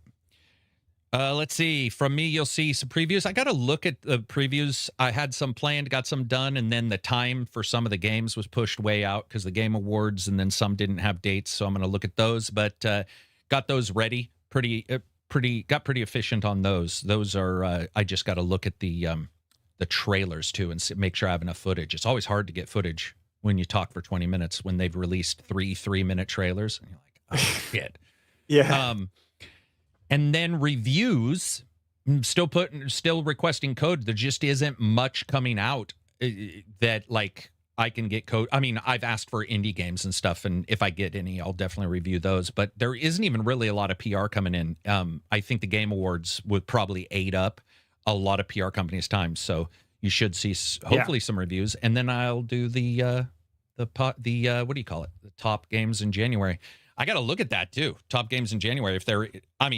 I'll be able to come up with some, but it'll be interesting because January isn't really packed either. I think it doesn't start till February is the big one, right? Yeah, I think February's got like 2, and then after that, some nebulous like win games are coming out. But I think Phantom Blade was definitely I thought was titles slated for January. Yeah, so I'll be able to find something. I just don't remember them off the top of my head. And there'll probably be a lot of AA's. Hopefully a lot of companies are looking at what to do January, February, March to steer clear of any GTA shrapnel that comes flying towards their faces. Also some DLC, man. Maybe I'll review a DLC. We'll have to see what's coming out because there's been the maybe that will be a whole new thing that pops off on the channel. DLC reviews. Never know. I know that it won't. I hats off to anybody who can do it, but jumping back into a game to get good enough to do the DLC and review it and be cognizant of that, it's a tough one. It tough is game. Tough. I mean, you could do 1 or 2. I'm saying if you tried to put it out at a good clip, it would be tough. Anyway, I want to say thanks to everybody showing up. If you get a chance, no, not if you get a chance. Make sure when this is over, you get a thumbs up or give it a thumbs up right now. It absolutely helps. And comment. Also, iTunes and Spotify, thanks to all the brand new listeners there and people from Telegram who've been contacting me. I'm glad to see the stuff there. Rumble, all the other places. Those have been places of growth for us that I really appreciate, especially this year, which were huge this year. At the starting of the year or at the ending of last year? I think it was starting this year when people told me about those other places, and we've been posting there and doing quite well. I want to say how much I appreciate it. And that'll be it for us, unless you guys have anything. What's the box behind silver with the A? Assassin's Creed, I'm assuming. Assassin's Creed Odyssey, yeah. Assassin's Creed Odyssey, the ultimate what the fuck edition, probably. The collector's edition, yeah. The 299 Medusa edition, I think it's called. Yeah. The bust of Cassandra, just her bust from like the neck to right below the nipples. No, it's actually right on top of the box, but it's the Medusa's head with Alexios on top of it. Like oh, really? I don't think I've even seen that one. Very cool. All right, that'll be it for us, everybody. Peace out. Enjoy the rest of your weekend. See ya. Take care. Bye-bye.